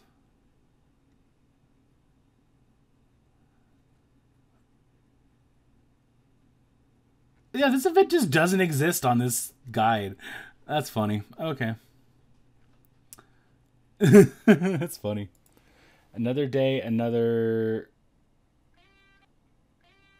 $1. I assumed it was $1. I just don't want to be wrong. Alright. I got finals all week, and yet I still feel like I have a ton of more studying to do. Everyone in Latin House is hard at work trying to get their last study sessions in. Isabel's been locked up in her room since dawn. Sally's barely been outside to walk her dog, and even Rakesh is... Well, as I look into Rakesh's room, I'm actually not sure what Rakesh is doing. He appears to be doing kind of headstand on his books. Rakesh, I think you get less money from the student bookstore if you ruin the book. Unfortunately, I think I startled Rakesh as he crashes to the ground. I briefly considered running before he recognizes me. Yeah, that's just, yeah. And the more I consider it, the more that seems like a good idea. Who's there? I don't say anything, and I just start to slink off. What he doesn't know can't hurt him. Huh. Must have been the wind. I breathe a silent sigh of relief and head to my room for some studying. Oh, yeah. Professor Tack's final is grueling, and I swear he's never even hinted at half these concepts before. I try to peek at my study partner to see if they're breezing through this, but Max's head is bent down, just like everyone else. There's nothing for it. I'm just gonna have to finish this test out and figure out what happens. Don't I have to play?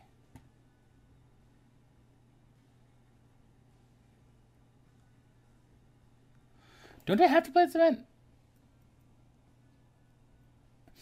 Once my test is complete, I walk down to the professor's desk and I try to sneak a peek at Max to see if they're having an easy time or not, but it's impossible to tell.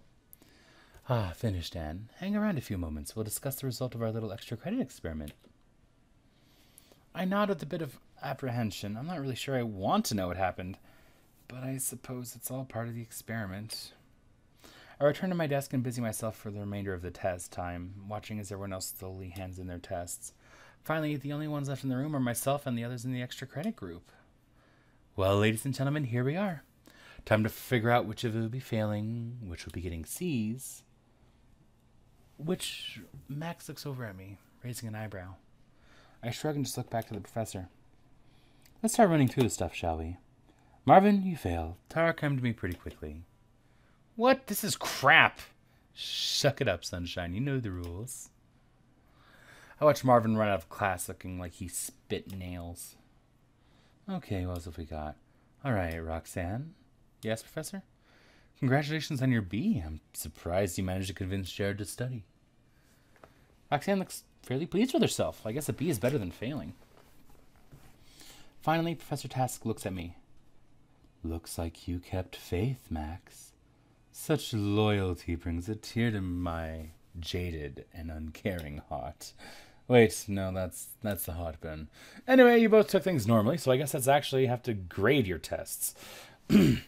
I'll get back to you on your grades, but I assume they'll be fine. The test was brutal. I wouldn't exactly get your hopes up for a good grade just yet. Max grins at me and I just can't help but smile back. I don't care if my GPA dips a little. I'm just glad we worked together to overcome this. I'm so happy we did it and didn't give in to temptation. Just a little, though, huh? Don't push your luck, mister. I think that's a lot of you here. We'll deal with any other stragglers later. I sat down at my desk, mostly just glad that the tension's over when Professor Task's cell phone suddenly breaks silence. Yes, I put them in a prisoner's dilemma. I'm a sociology professor, of course it's relevant. Well, how was I supposed to know the father was a donor? What's going on? Clearly, Professor Task is frowning something fierce.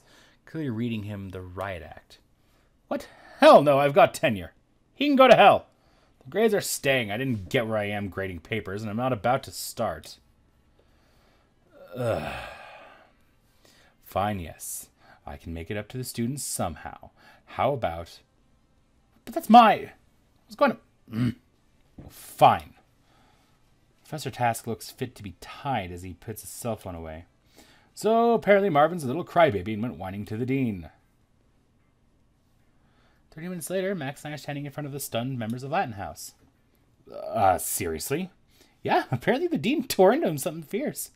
So to make up for putting us all through that, we all get to use Professor Task's beach house this spring break. We have to pay our own way there, and it's only the space. We're getting no amenities, but it's on a private beach, so we'll have the place to ourselves. Oh man, it's going to be so sweet. I'm going to get packing. I hope I have a good swimsuit. Can I bring Vegemite? I don't think so, sorry. It's okay. I'll go get my friend Jovia to watch him. Just, could you imagine if there was an ending that, like, Vegemite came along just because fuck it? That'd be great. I watch everyone gather excitedly and go off to start packing. Hopefully this will help us forget the ugliness that just happened, and we can all have a great time. Yeah! There we go. Spring break. Okay.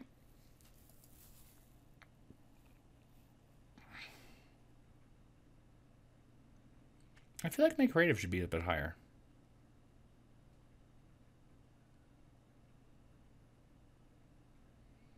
Shouldn't it?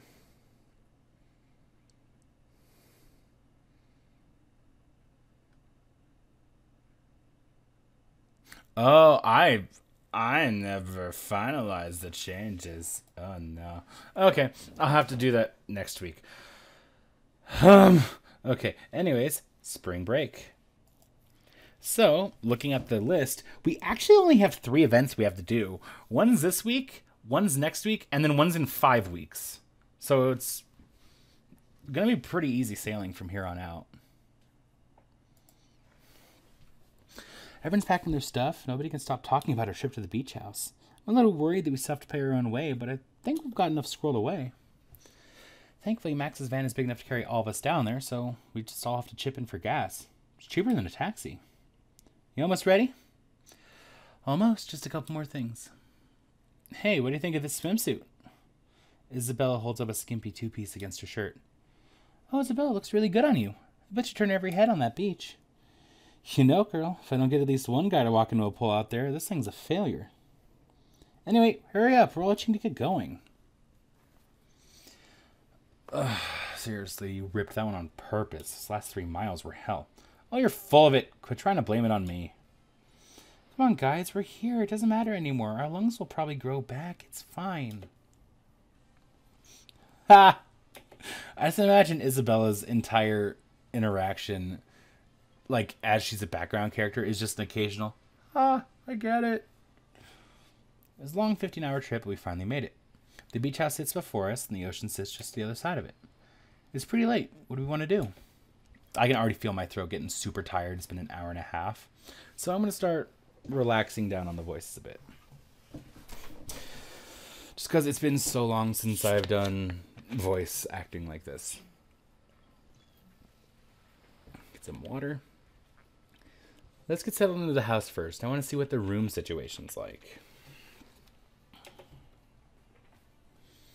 So, are we really the only ones here all week? Yeah, unfortunately, Roxanne and the others had to bow out. They just couldn't afford their own transportation. I'd feel bad. This place doesn't really look big enough for all of us anyways.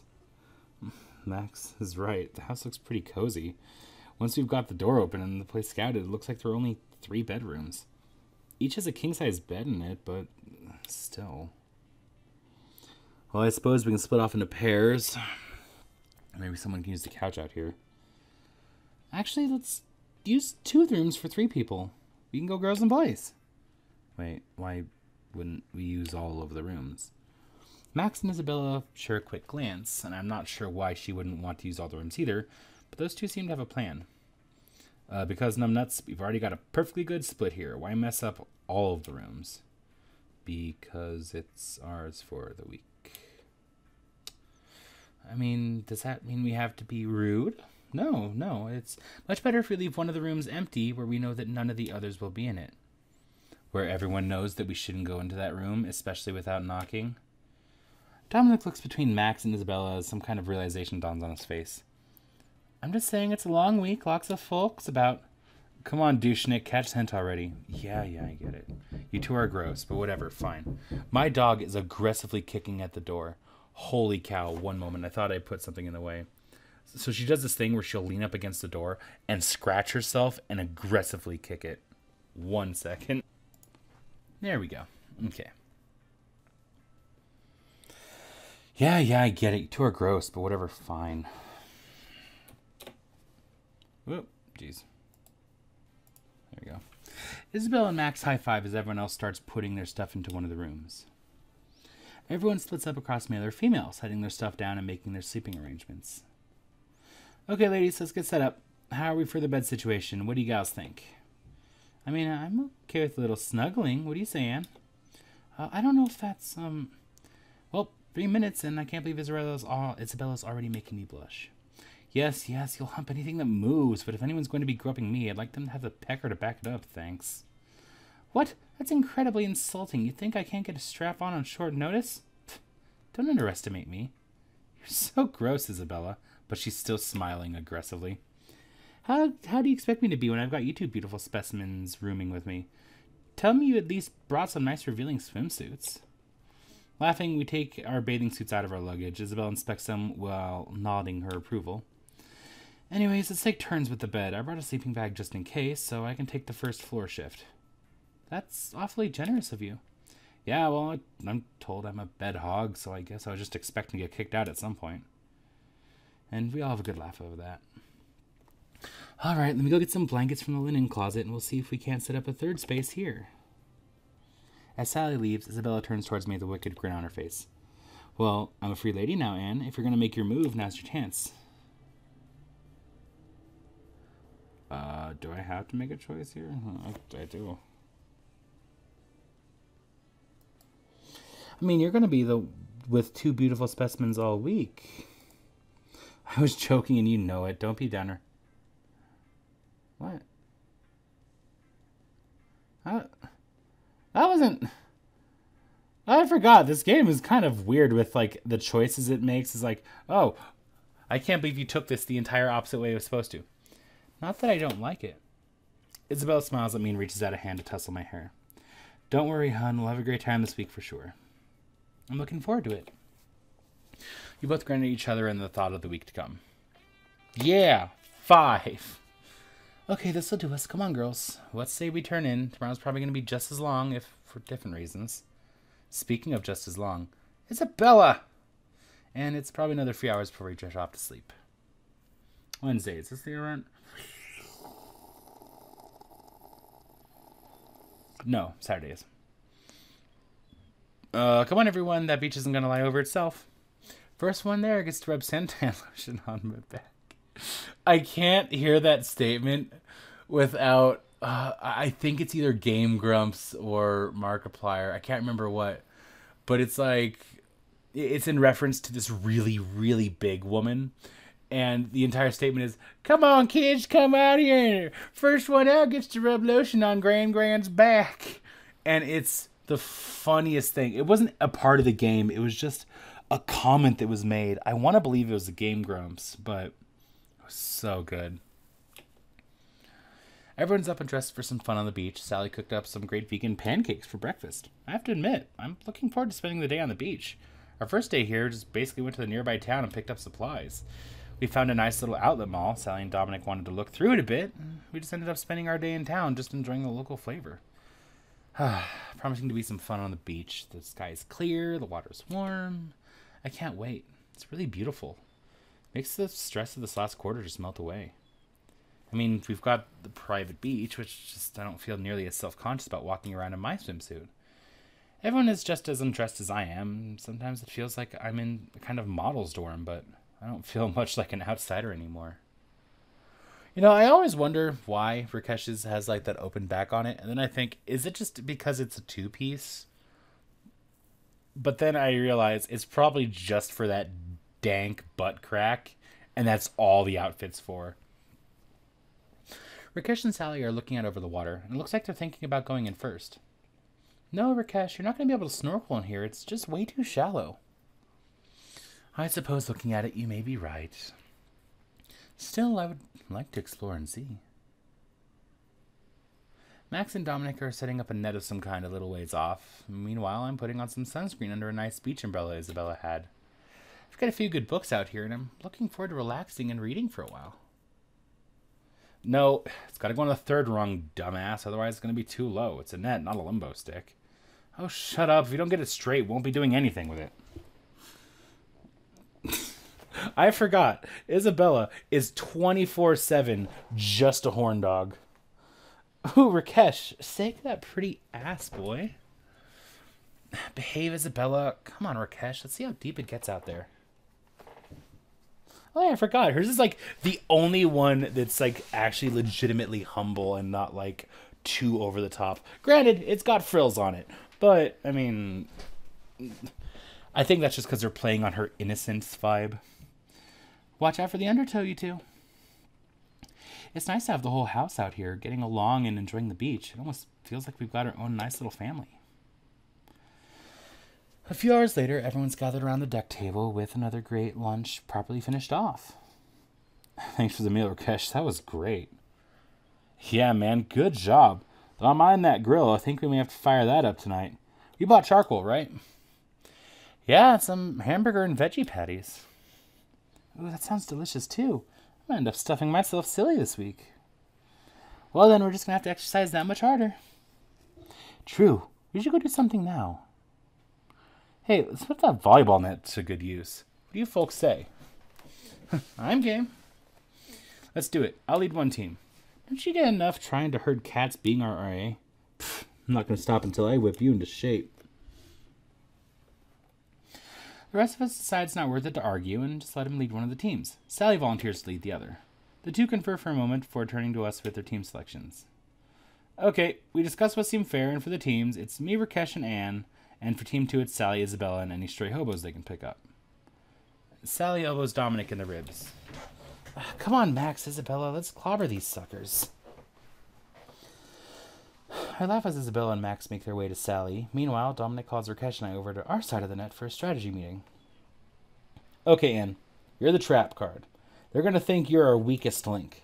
I'm not really very physical. I hope I'll do okay. No. See, that's good. Just look like you can't handle it.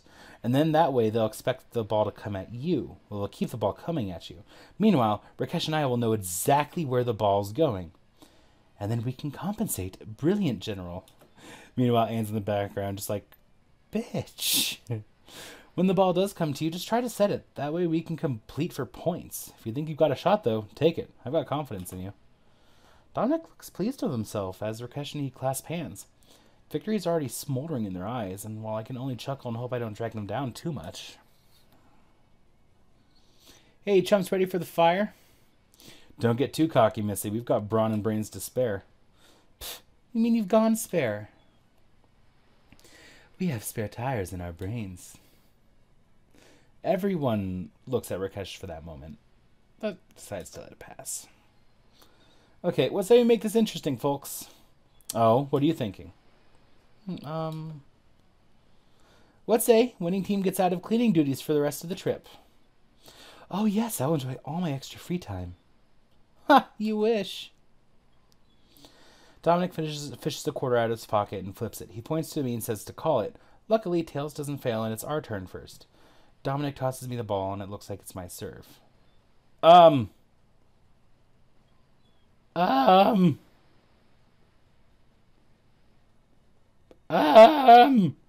Sally. I may not be the most physical woman here, but I'm no slouch. I wind up and swat the ball straight at Sally. Luckily, she's not expecting it at all and flails at her bump. The ball goes flying past Max on its way out of bounds. Nice. All right, your point. I'll grab the ball.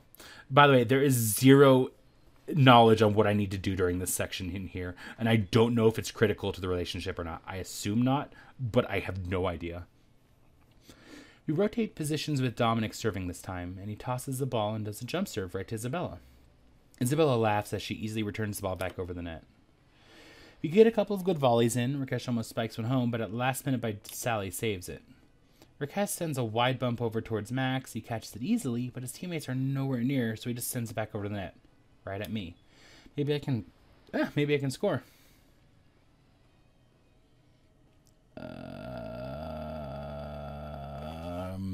When all else fails, set it.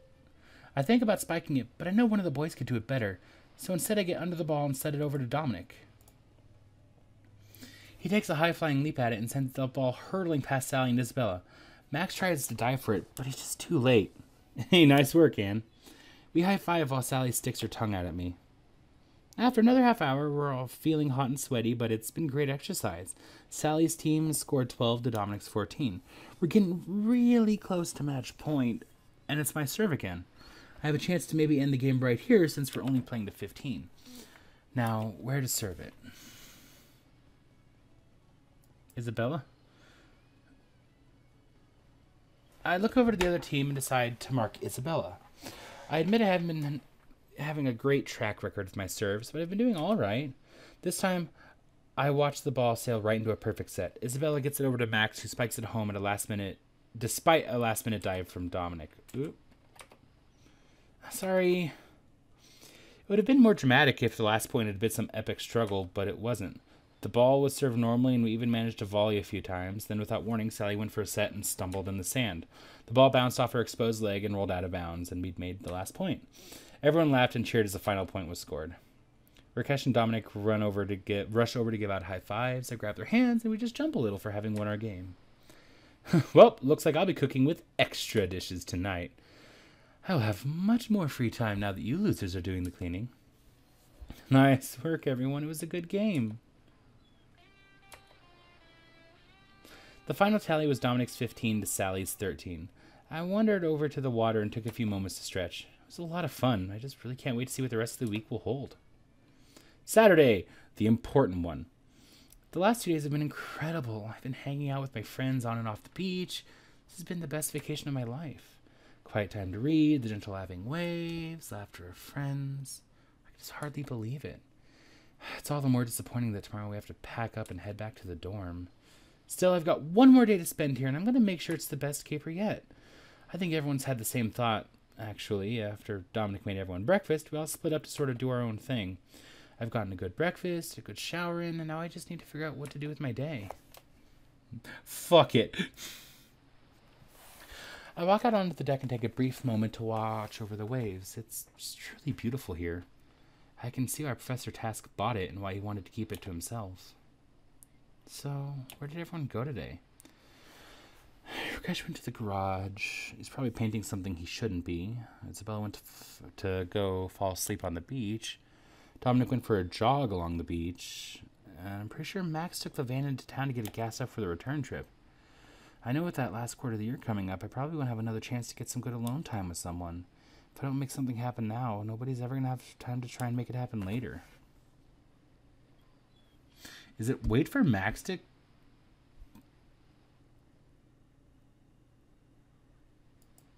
Yeah, it has to be. Luckily, I remember there being a small bench just outside of the garage. Every day has been gorgeous this week, and today is no exception.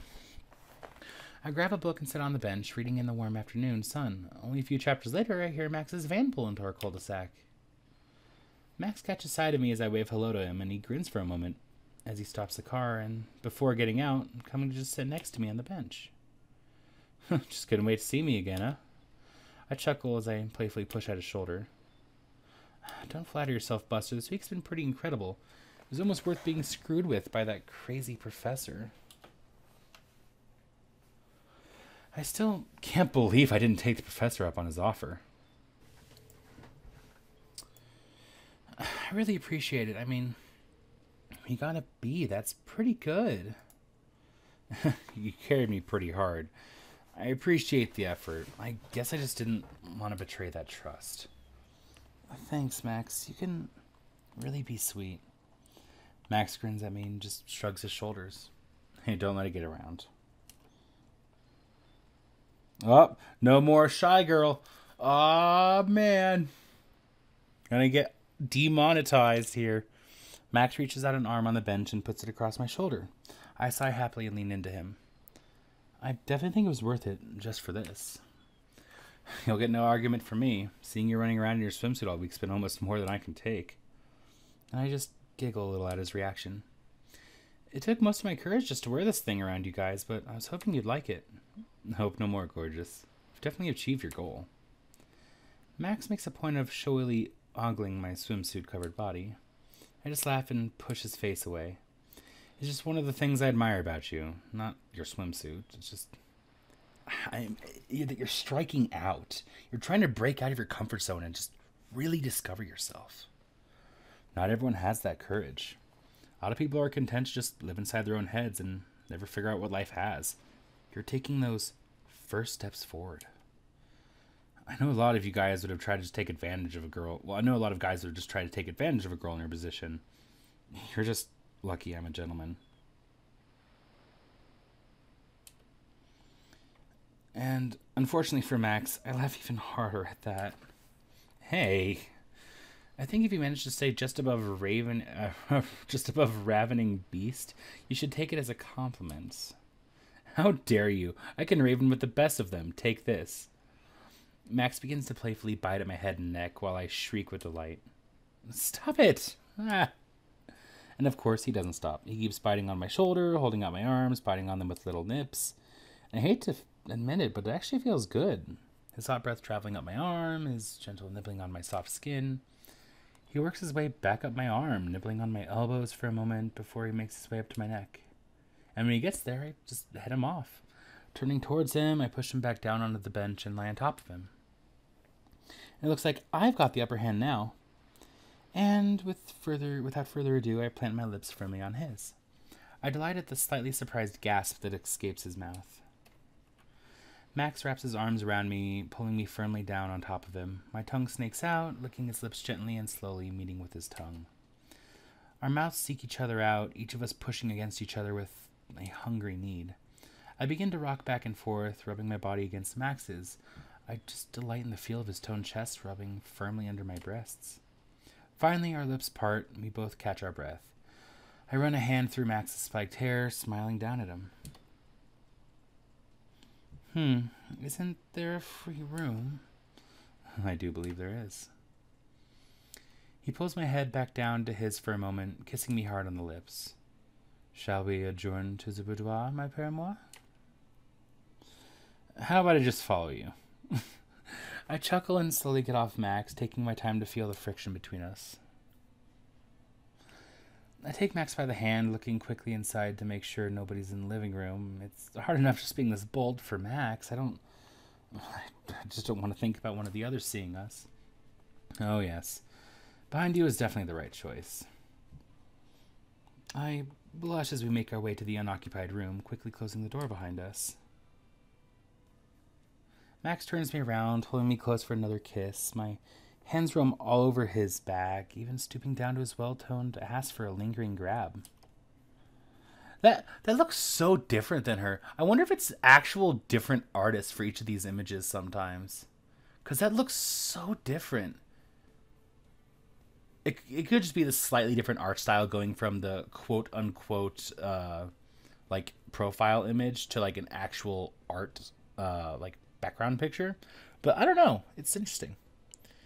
So nice. Max grins, wiggling his butt a bit for my roaming hands, and suddenly, without warning, he lifts me off the floor. I shriek a bit, clinging onto him desperately as he kisses and nuzzles my neck. For a moment, I worry about him dropping me, but the warmth of his kisses starts to match the rising warmth in my body, and luckily, after a moment up in the air, Max turns us towards the bed, putting me down onto it. And now it's my turn to nibble as I lick at his earlobe while I pull out his shirt. Well, aren't you eager? I mean, there's no parents to overhear us here.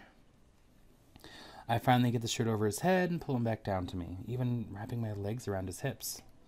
Our tongues meet again and explore for a bit before he starts to kiss his way down my neck, and I let my head fall back, a small moan escaping my lips. Slowly, Max begins kissing down my body, over my swimsuit, following the cleft in my breast and over my stomach. I just let my legs relax as a gentle hand grasps at the end of my swimsuit. 30 minutes later, and we're snuggled together on top of the sheets in complete disarray. Damn, Anne. Damn. I don't reply, just purr contentedly and snuggle closer into his chest. He runs a hand idly through my hair, just smiling at me. My rock star stud. Though if you call me a groupie, you won't live to regret it. Max laughs as he just strokes my hair. Duly noted, though I do think you've definitely qualified as my favorite fan. We both chuckle as we lay together for a while longer. Yay, stat requirements have changed! Review them so you don't mess up like me. And I'm 90% sure I just need to do this. Because I think I'll be getting a lot of energy back, so I really honestly shouldn't have to worry. 300, 200. Yeah, I just need to get a bit more creative. That's fine. That's easy. That's easy. Okay. Whew. My throat is actually a little sore. Give me one moment to get another drink. Alrighty. Okay, so this week is going to be short. And then 18, 19, and 20 have literally nothing I need to do on them. So, something. Dab? Anyways. Okay. Come on, that one was easy. Aisle 4 is ironic Gaga cover bands. Aisle 2 is the sincere cover bands. Sorry, Max, I just can't keep track of all these different bands and with all the different names. Come on, it's not that hard. Come on. What if I need a day off? You have to be able to help customers. Look, I'll show you. Throw out an album, I'll tell you where to find it. Okay, take my life for $3. Online, that's cherry eating grandpas. Fucking excuse me? Yeah. I made that name up. So did 90% of indie bands. Come on, give me another. Training is dumb. Let's just make out in the background. Wait, hold on. I'm really confused.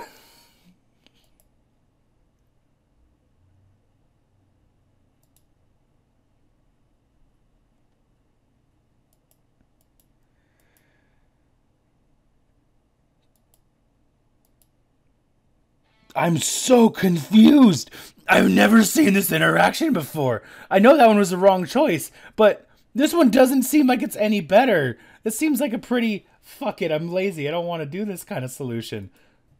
I don't know if you've heard that one. It's pretty exclusive. It's only really got one fan. Wait, hold on. Take my life for $3. Is that an innuendo? Is that an innuendo?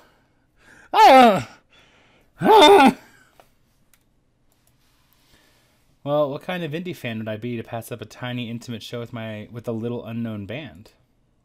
I don't think that's out there. Let's go look for it in the back. Sounds good. What? Taken care of. What? Why is that there? Who are you? I'm so confused. I know this bed's just a cheap single, but after a long day, it feels fantastic. Last quarter had barely begun and I'm already feeling blown out. I even made it home before everyone else. I pulled my cell phone out to put it on the charger and noticed a text from Max. We haven't really had a chance to hang out much in the last few days. Might be nice to go out tonight. Maybe I'll give Max a call. Yeah. I smile and call up the speed dial contact for Max. Hopefully we can at least catch a bite to eat together. Hey Ann, what's up? Just thinking about you. Want to go get something to eat? You got it, babe. Let's grab a bite in town. Great. A few hours later, and our meal lays defeated before us. So have you decided on what you want to study while you're here? I haven't thought about it much, and I mean, I don't really care about a degree. Seriously, Max, how long do you think most bands struggle on the independent circuit before they really come out into their own? I know you don't think you're going to be an overnight sensation. Yeah, I know it's a lot of work. That's my point. I can't be doing that work while I'm also trying to get a degree. Well, I guess that's a point. I just think you can work on your band and your schoolwork, and as long as you're here, you can get a degree as well. It just opens a lot of opportunities, plus I'd be happy to help with your schoolwork. You better. Having you around is the only reason I could think of to be happy about his schoolwork. I grin at him as he slurps the last of his soda. Well, getting to spend some more time together isn't a bad thing either, and though I don't want to pull you away from band practice, you should come watch us practice again sometime. Hey, I'd like that. We finish off the last of our drinks and head out. Max puts an arm around my shoulder as we head back home. We haven't really had much time for real dates. This was nice. Definitely, I can't wait for next time. Max smiles at me and we just chuckle. I think we're good for this week. In fact, we're good for like 4 weeks. I'm not really sure what I want to do tonight. I should probably get some work done, but it's Saturday and I feel like taking a little time to myself. I respectfully request that you back off. With all due respect, please stay away from me. I turn for a moment, wondering if Rakesh is talking to me, but I really don't think he is. He's got a notebook in one hand and he's tapping it with a pen in the other. He seems to be considering what he wants to write down. My throat is killing me. He looks up from his notebook and catches me looking at him. Anne, welcome home. I must tell my parents how I feel, if possible, without telling them how I feel. He looks at me as though I've got the answers hidden in my back pocket, and I'm just not sure what to tell him. No habla inglés. Oh, well, I'd help, but I can't possibly hope to understand all the feelings you would need to put into a letter like that. I know you can do it, Rakesh. Do your best. Rakesh nods at me with a mixture of disappointment and bewilderment in his eyes. He turns and walks away upstairs. I can't help but feel I've dodged a bit of a bullet there. I Really don't want to get into the middle of Rakesh's family squabble. Alright. I'm almost at 300 creative, which is good. I only have to do that for like one more week. Nice. One more time. This one should be easy. I sit in my room, I find myself staring at the ceiling. It's been a good year so far. I've had a lot of fun, gotten used to college life, even gotten together with Max, and I mean, just before I think about what I've gotten done this year, I can't help but feel like I haven't really made a lot of progress on greater goals. I mean, I came to college to get away from my surroundings, to get out of my comfort zone, and I guess I've done that a bit, and I feel like I've gotten more confident, but I still feel so shy. It kind of terrifies me, but I feel like I have to do something big, really get something going. Maybe if I can feel like I've truly left my old life behind. Like, I'm really ready to claim this new life I'm leading. No, I just don't think I've got it in me. I've been doing really well so far. I don't need to push myself too far. I think just staying with the people here at Latin House is crazy enough for me. So I think actually this does cut a lot of interactions out, so it should be pretty fast. Like, we shouldn't go another 30 minutes at all.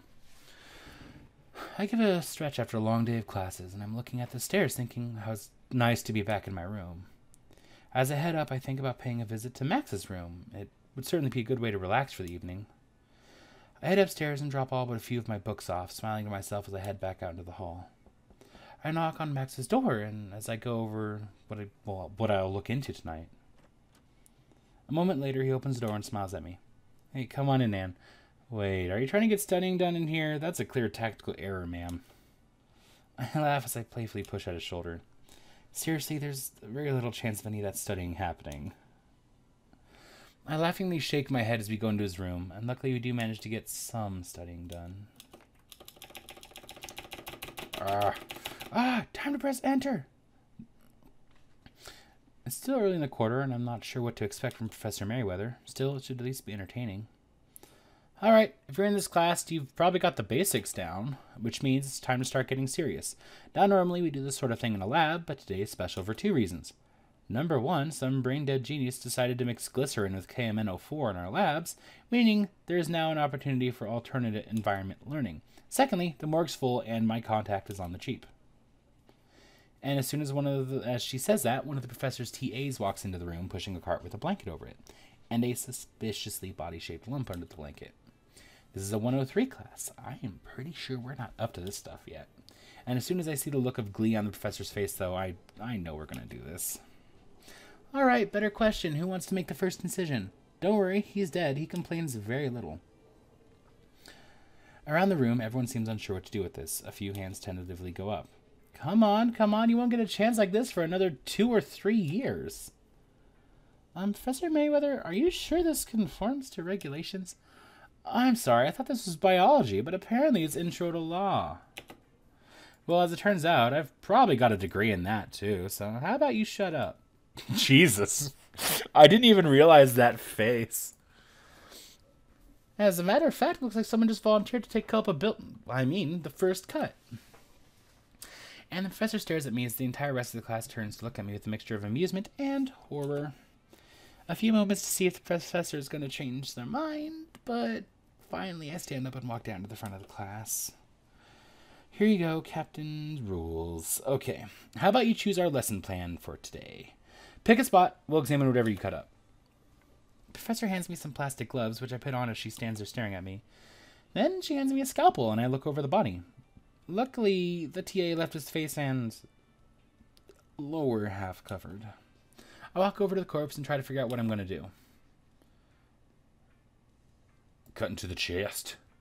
I take a deep breath and then examine the chest of the cadaver. I'm not sure what area I want to examine. Heart, lungs. He's not getting any deader, kid. Just pick something. Finally, I make a deep incision just below his right lung, pulling the knife around to make a good flap. See, that's better. All right. Looks like we're looking at the lungs today. Now, the first thing you'll notice is the lack of blood. That's because we drain these things, and because I'm not a complete idiot. The professor looks at me just standing there and makes a shooing motion.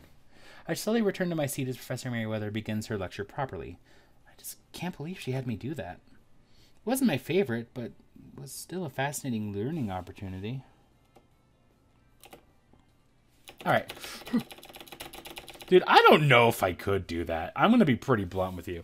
I don't know if I could go out of my way to, like, actually... Like, because we did the frog in high school. Like, you cut open the frog. And I don't know, man. Whew. Tell you what, water is amazing. I've been drinking a ton of water since I started my new job recently. And, oh boy.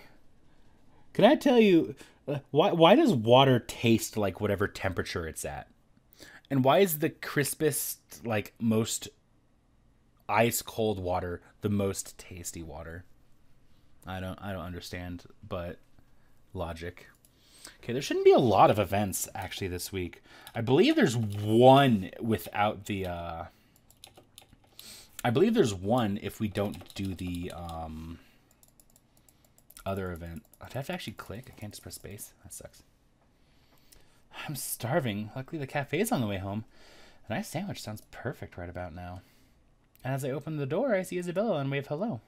She smiles, but she seems to be busy. As I sit down to my food, I notice Chad coming in. This may get ugly. I duck down in my seat a bit. I don't want to cause a scene. I certainly don't want to be antagonized by the football player. I certainly don't want to antagonize the football player.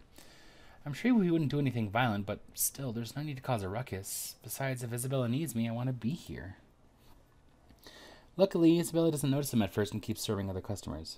And finally, after a few moments, he clears his throat loudly. Hey, Isabella, I don't get to have a word or nothing?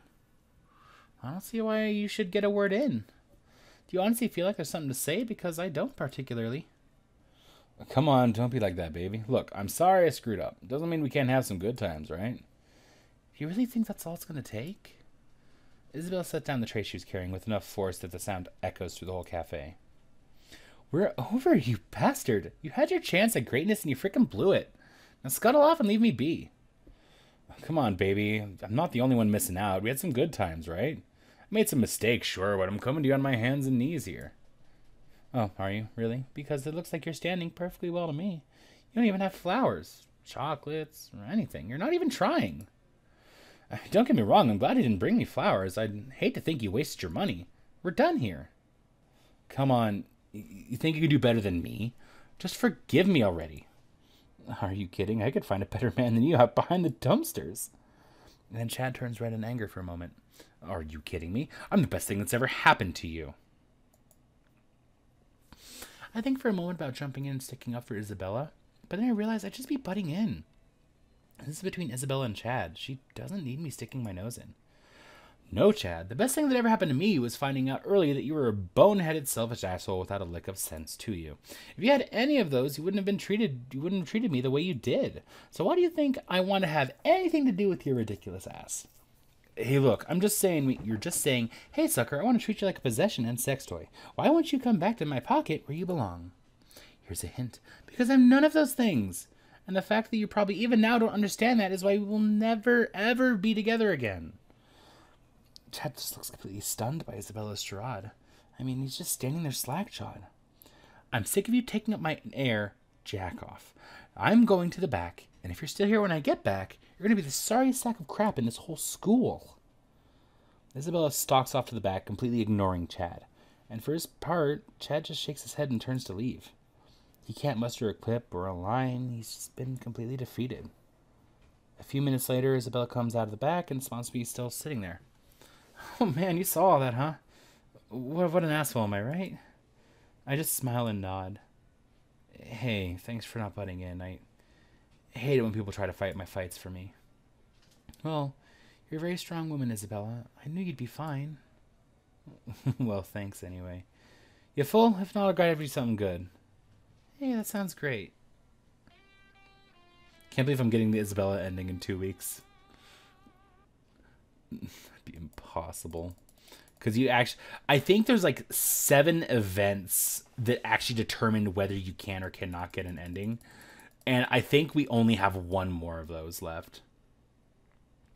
Well, just another night at home hitting the books. So many things to study for. It's a nice change of pace from high school. I crack my knuckles happily as I begin to dive into the notes I took in class today. For a moment, I sighed wistfully. I really should have done something to end the year off with a bang, but oh well. At any rate, it's probably just going to be a long night. I may as well just catch some sleep. Yeah, because that is originally a spot where you're supposed to,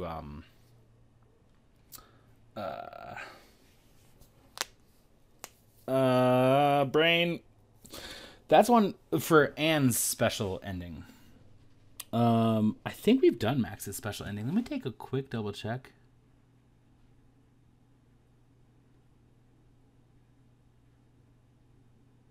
Yeah, I have done Max's end. I know I've done Anne's end at least 4 times, so I'm not going to do it again. Just because it's quite literally the same thing over and over again. And granted, a lot of this stuff is the same, but I've also noticed a good portion of this stuff is surprisingly different. Like, and I don't know why. It's, like, legitimately surprisingly different. Anyways, back to the ground. I snag a good seat, prepared for another class. Sometimes I still can't believe they let Professor Task teach here. I guess that's just the power of tenure. I wonder what they're going to get into today. Alright, you little money sacks, sit down. Let's get this started. Everyone quiets down, settling in their seats, and the professor turns on a projector and starts displaying slides. The slides seem to be displaying a countryside. A few buildings dot it. And as he progresses through the slides, we see a bunch of people standing in front of the buildings and posing. Professor, are we just looking at your vacation slides? What's your point? I am trying to get to a point. If a certain nosy know-nothings would stop interrupting me. I sit back in my seat, not believing we're actually looking at a professor's vacation slides. Oh, I'm sorry, Anne. Is my lecture boring you? Perhaps you'd like to give a better one. Come on, get down here. I stand up from my desk, walking down to stand in front of the professor. He looks down at me, that stern stare in his eyes. I've had my eye on you for a while now, Anne. I've been watching you and hoping that you would blossom into the full and glorious student I knew you could be. I look quizzically at the professor. I had no idea he had such an interest in me. His smoldering brown eyes are boring a hole into me. Well, I wanted to do my best for you, Professor. I know you did, Anne. That was a part of my joy. Watching you, knowing that you were so eager to please me, and that I was so eager to teach. And suddenly, the professor takes me into his arms. You are the one for me, Anne. You are the one who could take my instruction, and I only teach pleasure. When I'm done with you, you will know pleasure and how to please better than any person before you. And the professor hugs me close, looking into my eyes. Will you complete me, Anne? Will you be the pupil I need to complete this circle? I can feel warmth creeping up my neck. I bury my head in the professor's coat. That's not him speaking. I'm just super in depth with this voice. Don't accept the... No! Deny it! I'm sorry, Professor Task, but my heart already belongs to Max. The professor pushes me away harshly from him, throwing an arm across his face. Fine. I thought you could be the one, but no. You're just like all the others. You'll never be complete without me, Anne, you fool. But I must admit, I will never be complete without you. And from under his jacket, the professor pulls a long knife. The clasp gasps as he puts the point to his chest just over his heart. If I cannot have you, then I do not want anyone. I regret only one thing, that I wasted my time loving a waste like Anne. Professor Task pulls the dagger away. I turn my head, not wanting to watch. As the dagger plunges towards his chest, I hear a scream from the back. No, all's not lost, Professor. You don't have to do this. I don't? No, you really don't. Oh, I thought. Well, yes, but you don't, though you could always kill Anne if you need to kill someone. Oh, great idea. Here, take my spare. Excuse me? I look in horror as Professor and Roxanne begin to approach me with daggers bared. I can't run, I can't hide, and they're getting closer. They're almost on top of me. And then with a startle, I lift my head off my desk. What? I can't believe I fell asleep. What the hell was that dream? And that's why you should always be aware of what kind of cheese you're buying in foreign countries. See? Told you I was getting to a point. Ah, here we go. I can't believe how busy I've gotten. The year's almost over, and I feel like I'm never going to be done studying. Haven't really had a whole lot of time to hang out with my friends, aside from some drama here and there. Well, success is its own reward, after all. I head up to my room and close the door. Time to take care of business for a while. That would be another one of the, I believe that would be another one of the and ending only events. Back in my room at last, just as I'm putting my keys on my desk, there's a knock at my door. Anne, you have to help me. They've outwitted me. I stand with my keys in the hand, staring at Rakesh. Who's outwitted you? My parents. They're going to be video calling me in 20 minutes. So? So, the letter I wrote them, they're not coming, but they still want to check up on me. You have to help me. I look down at the keys in my hand for a moment before answering. Nah. I'm sorry, Rakesh, but my professor wants me to come down for an immediate conference about my essay for finals. I really can't blow this off, Rakesh. You'll be fine. Just tell your parents the truth, okay? Rakesh looks devastated, but he nods and wanders off back to his room. I pick up my house keys and wander back outside. I really don't want to get in the middle of Rakesh's personal problems like this. Didn't have anywhere to go, though. Maybe Carmen's not busy. I could just go to the library. Okay. I believe this is the last week. I do believe so. So, let's go.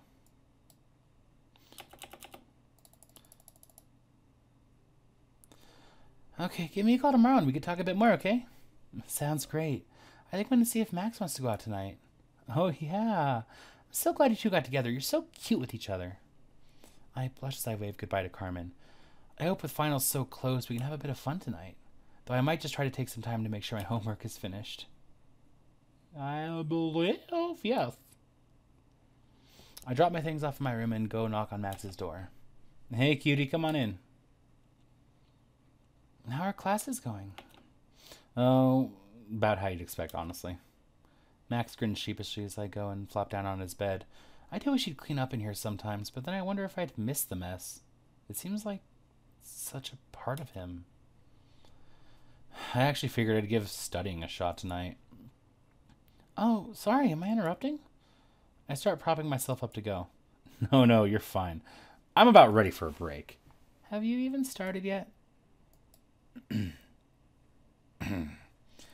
Fine, but we're staying in tonight just for a bit, and then you need to get some studying done. Oh, but if you just wanted to stay in, that's all you had to say. I hold out a hand as Max reaches for the bottom of his shirt. People who don't study don't get rewards, Buster. In my room on the desk, there's a board game. Carmen gave it to me with the hopes of me setting up a game night here one night. That sounds like much less fun, but we'll give it a shot. While Max goes to grab the game, I clean off a spot on the floor, trying to give us some room to play in. About 40 minutes later, Max and I are deep into a resource war and trading like crazy to get the upper hand. So, how's your band doing, Max? I know you've been out with Memphis a lot lately. Don't be jealous. He and Sally are together so often, it's like I've got a fifth band member. But yeah, things are going great. We've got a lot of good buzz from Christmas, and it's been producing pretty steady work. It's not a meteoric rise to the top, but I never expected that.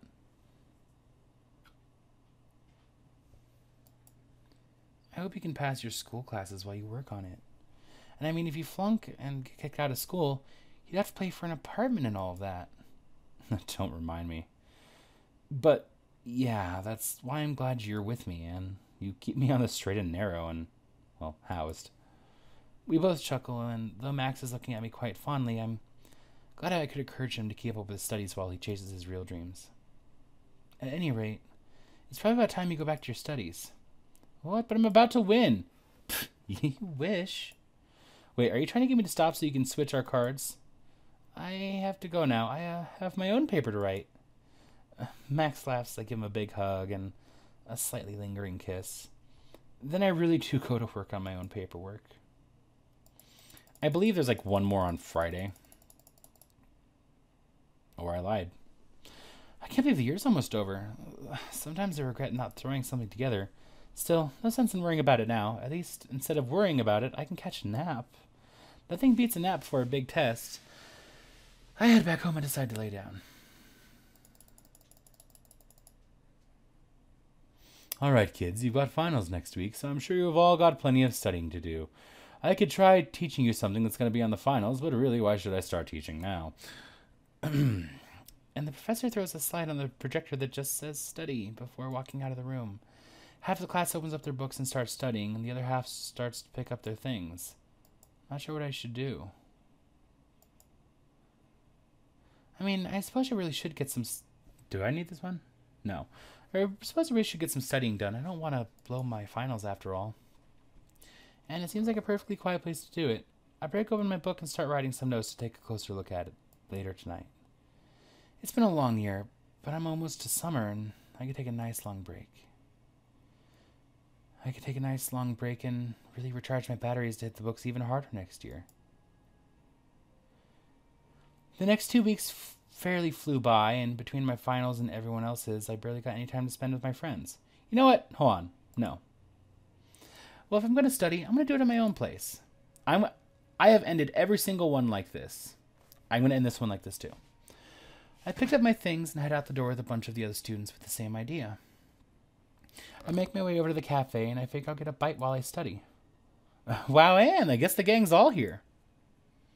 I look towards Sally's voice and see that all of my roommates really are here. They've all gathered around a table in the corner. Looks like even Isabella took a break from work to sit down. We all just kept coming in one by one. And I suppose our great minds have thought alike. Max waves at me and patted an empty seat. Is everyone else's professor as crazy as Professor Task's? Nah, he's the only asshole with tenure around here. I think the schedule's just all worked out. We almost never get to do this. This is so nice. Yeah. We should get together more often. Most of you are pretty alright. Isabella punches Max in the arm as we laugh. It's been a long year, hasn't it? It really has. Lots of fun, though. Yeah, I think it's been the most fun I've ever had this year.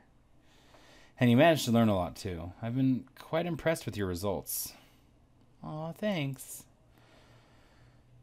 Honestly, you've all been so nice to me. I really appreciate it. How about I get everyone a snack today, if you're not already full? Everyone cheers, and a few moments later, I approach the counter to make an order. As I wait for the other clerk to get my order ready, I look back at the table with all my roommates. Friends sitting around it. It's been a good year, and frankly, I can't wait to see what happens next year. The next 2 weeks fairly flew by between my finals and everyone else's. I barely got time to spend with my friends. I put a lot of work into this last final, and while it's not really my last one, sometimes the idea of 3 more years of this seems daunting.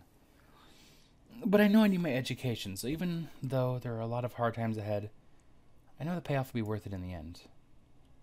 I probably wouldn't even be on campus today if I hadn't needed to sell back some of my books. As long as I was here, though, I went ahead and printed off my grades for the year. And despite all the craziness this quarter, I've managed to keep my grades up. It's nice to see all my hard work paying off in my grades. And as I watch students pass by, I can't help but wonder how many more nice people I could have met this year. I'm glad I've met so many, and I really feel like I've made some progress, but I don't know. It still feels like I'm a little cooped up. It's not like I haven't met anyone new, it's just I'll have to try harder in the future. Finally standing back on the porch of Latin House, I think all over the things I've done this year. And smiling to myself, I open the door and head inside. I drop my things in my room, check my watch, and I've only got a few hours before I need to head down to Gaz's. I promised Max I'd help him set up before the show. And, well, sometimes I'm still amazed that a guy like Max wants to go out with a girl like me. And I guess, though, it's fair to say that I've come out of my shell since I first came here. Max has definitely been a help in that. A few hours later, I walk up to the front door of Gaz's club. I guess I haven't been here in a while because I don't recognize the bouncer at the door. That's Chad. Yo, girly, sorry, but the band doesn't start for another hour, so you're gonna have to wait. I'm actually with who? The fire inspector? Pull the other one. Come on, clear off, girly. Hey, listen, I'm here with the band. I told Max I'd be here to help early, so let me in there. The bouncer blinks at me, taken aback that I just yelled at him. Let me check my list, okay? Ann, that you? Yeah, tell Max I'll be there in a second. You got it, girl. The bouncer looks back at Memphis as he walks past the door towards the backstage. He looks back at me with an arched eyebrow. The bouncer deferentially steps away from the doorway, and I try not to smirk as I walk past him. Hey, baby, thanks for helping. I really appreciate it. Go help Slim set up her drums. You got it. Time passes quickly as I busy myself setting things up, and finally Max pulls me aside. What would you like backstage? I can get Gaz to set you up. I shake my head, grinning at Max. No thanks, I'll be out in the audience. It's the best way to see the show, and I'll get to ride the emotion with the crowd. Dang, Ann, well, how can I argue with that? You sure you're going to be okay with all those people? I nod vigorously and I wave as I head out to the floor, and by now people have started filtering in, and I sneak out of the backstage to mingle with the crowd.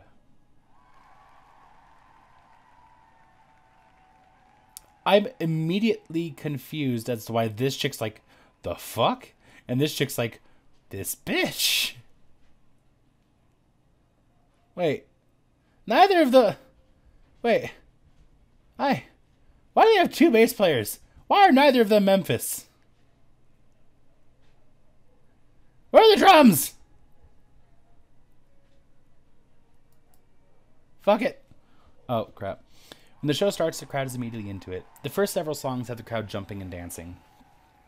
Max may not be the best at studying, but he's definitely got a sense of dedication. Just listening to this crowd will tell you that. Max has worked so incredibly hard to make his band well known around here. I'm just as excited as everyone else here. Hey, thanks for the love, everyone. We've worked hard to throw this special graduation concert. Nothing makes me happier than seeing all your smiling faces out there cheering for us. Of course, one face in particular has been cheering me on from behind the stage and on stage and everywhere, really. Ann, baby, get up here. I can't believe he's calling me. I had no idea he was going to do this. I run towards the stage, somewhat enjoying the look of surprise and jealousy on the faces of the other people around me. Oh, okay, that's actually super cute. Max's hand reaches out, pulling me onto the stage, and he doesn't even waste words, and neither do I. At first, the audience is quiet, but after a breath, the crowd erupts into cheers, and it's the most thrilling feeling I've ever felt. And when Max finally breaks the kiss, he grabs his guitar, winking at me. This next one is dedicated to Ann. I scamper off to the backstage area, watching as Max roars into Back Alley Flash's big song. He can be a jerk sometimes. When he makes a sweet gesture, he goes all out.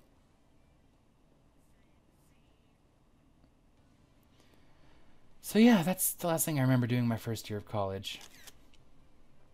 It's been years since I thought about college days, and as I look back at the time spent in Latin House, it was definitely the start of a new chapter for me. It seemed full of new possibilities, and I just really wanted to seize them all. And maybe I let some opportunities pass me by, but I still feel like I made the most out of those years. I wasn't able to keep a perfect score running, but my grades did pretty well. Honestly, though, I think I was just happier that way. I still graduated with a library science degree. More importantly, I wasn't tied to a desk with my nose in a book the whole time. I got to experience the fun side of college. Whatever did happen to others, it's hard to remember everyone these days. Let's see. All the people I should have at least gotten 25% with. Oh, but I've left out Max. Max stuck with college for about 3 years. He came close to graduating when he scored a record deal. And that was it. No more college for him. He went off with his band to record and tour. So every time he had a break, he came back to town. We spent as much time as we could together those days. It was easier when I finally graduated. In those early years, I easily got time off to go be with him on tours or go to see shows, and the band always treated me like an unofficial member, you know? And when Slim eventually went off to marry her husband and the band broke up, I was the first one to suggest that he and Memphis try to collaborate and get something new going. He doesn't do as much touring these days, obviously. Says he's too happy staying at home and I ought to stop cooking so damn well. Have you tasted par food? Of course you haven't. Nobody has with anything less than 6 beers in them. Which is why I make it a point to kick his ass out the door every few months or so, otherwise he'd never forgive me. As for me, well, I learned so much that first year of college, not the least of which was to be myself and not be so afraid of people. I mean, I don't really think I got over myself entirely in that first year. It took me quite some time to really figure out how to be me. I worked at the campus library for a few years after graduating, but when budget cutbacks hit a few years later, I had to get a new job. But yeah, everything else about me you probably already know, and at any rate, that's good enough for now. I feel like I've been talking about myself for ages. How about you? How was your college experience? And there we have it. 6 months in the making? Well, 6 months before I got back to it. And I do apologize. Unfortunately, you'll have to wait just a little bit longer before you see this. You won't know that you're waiting a bit longer, but I'm recording this, and I unfortunately won't be posting it immediately.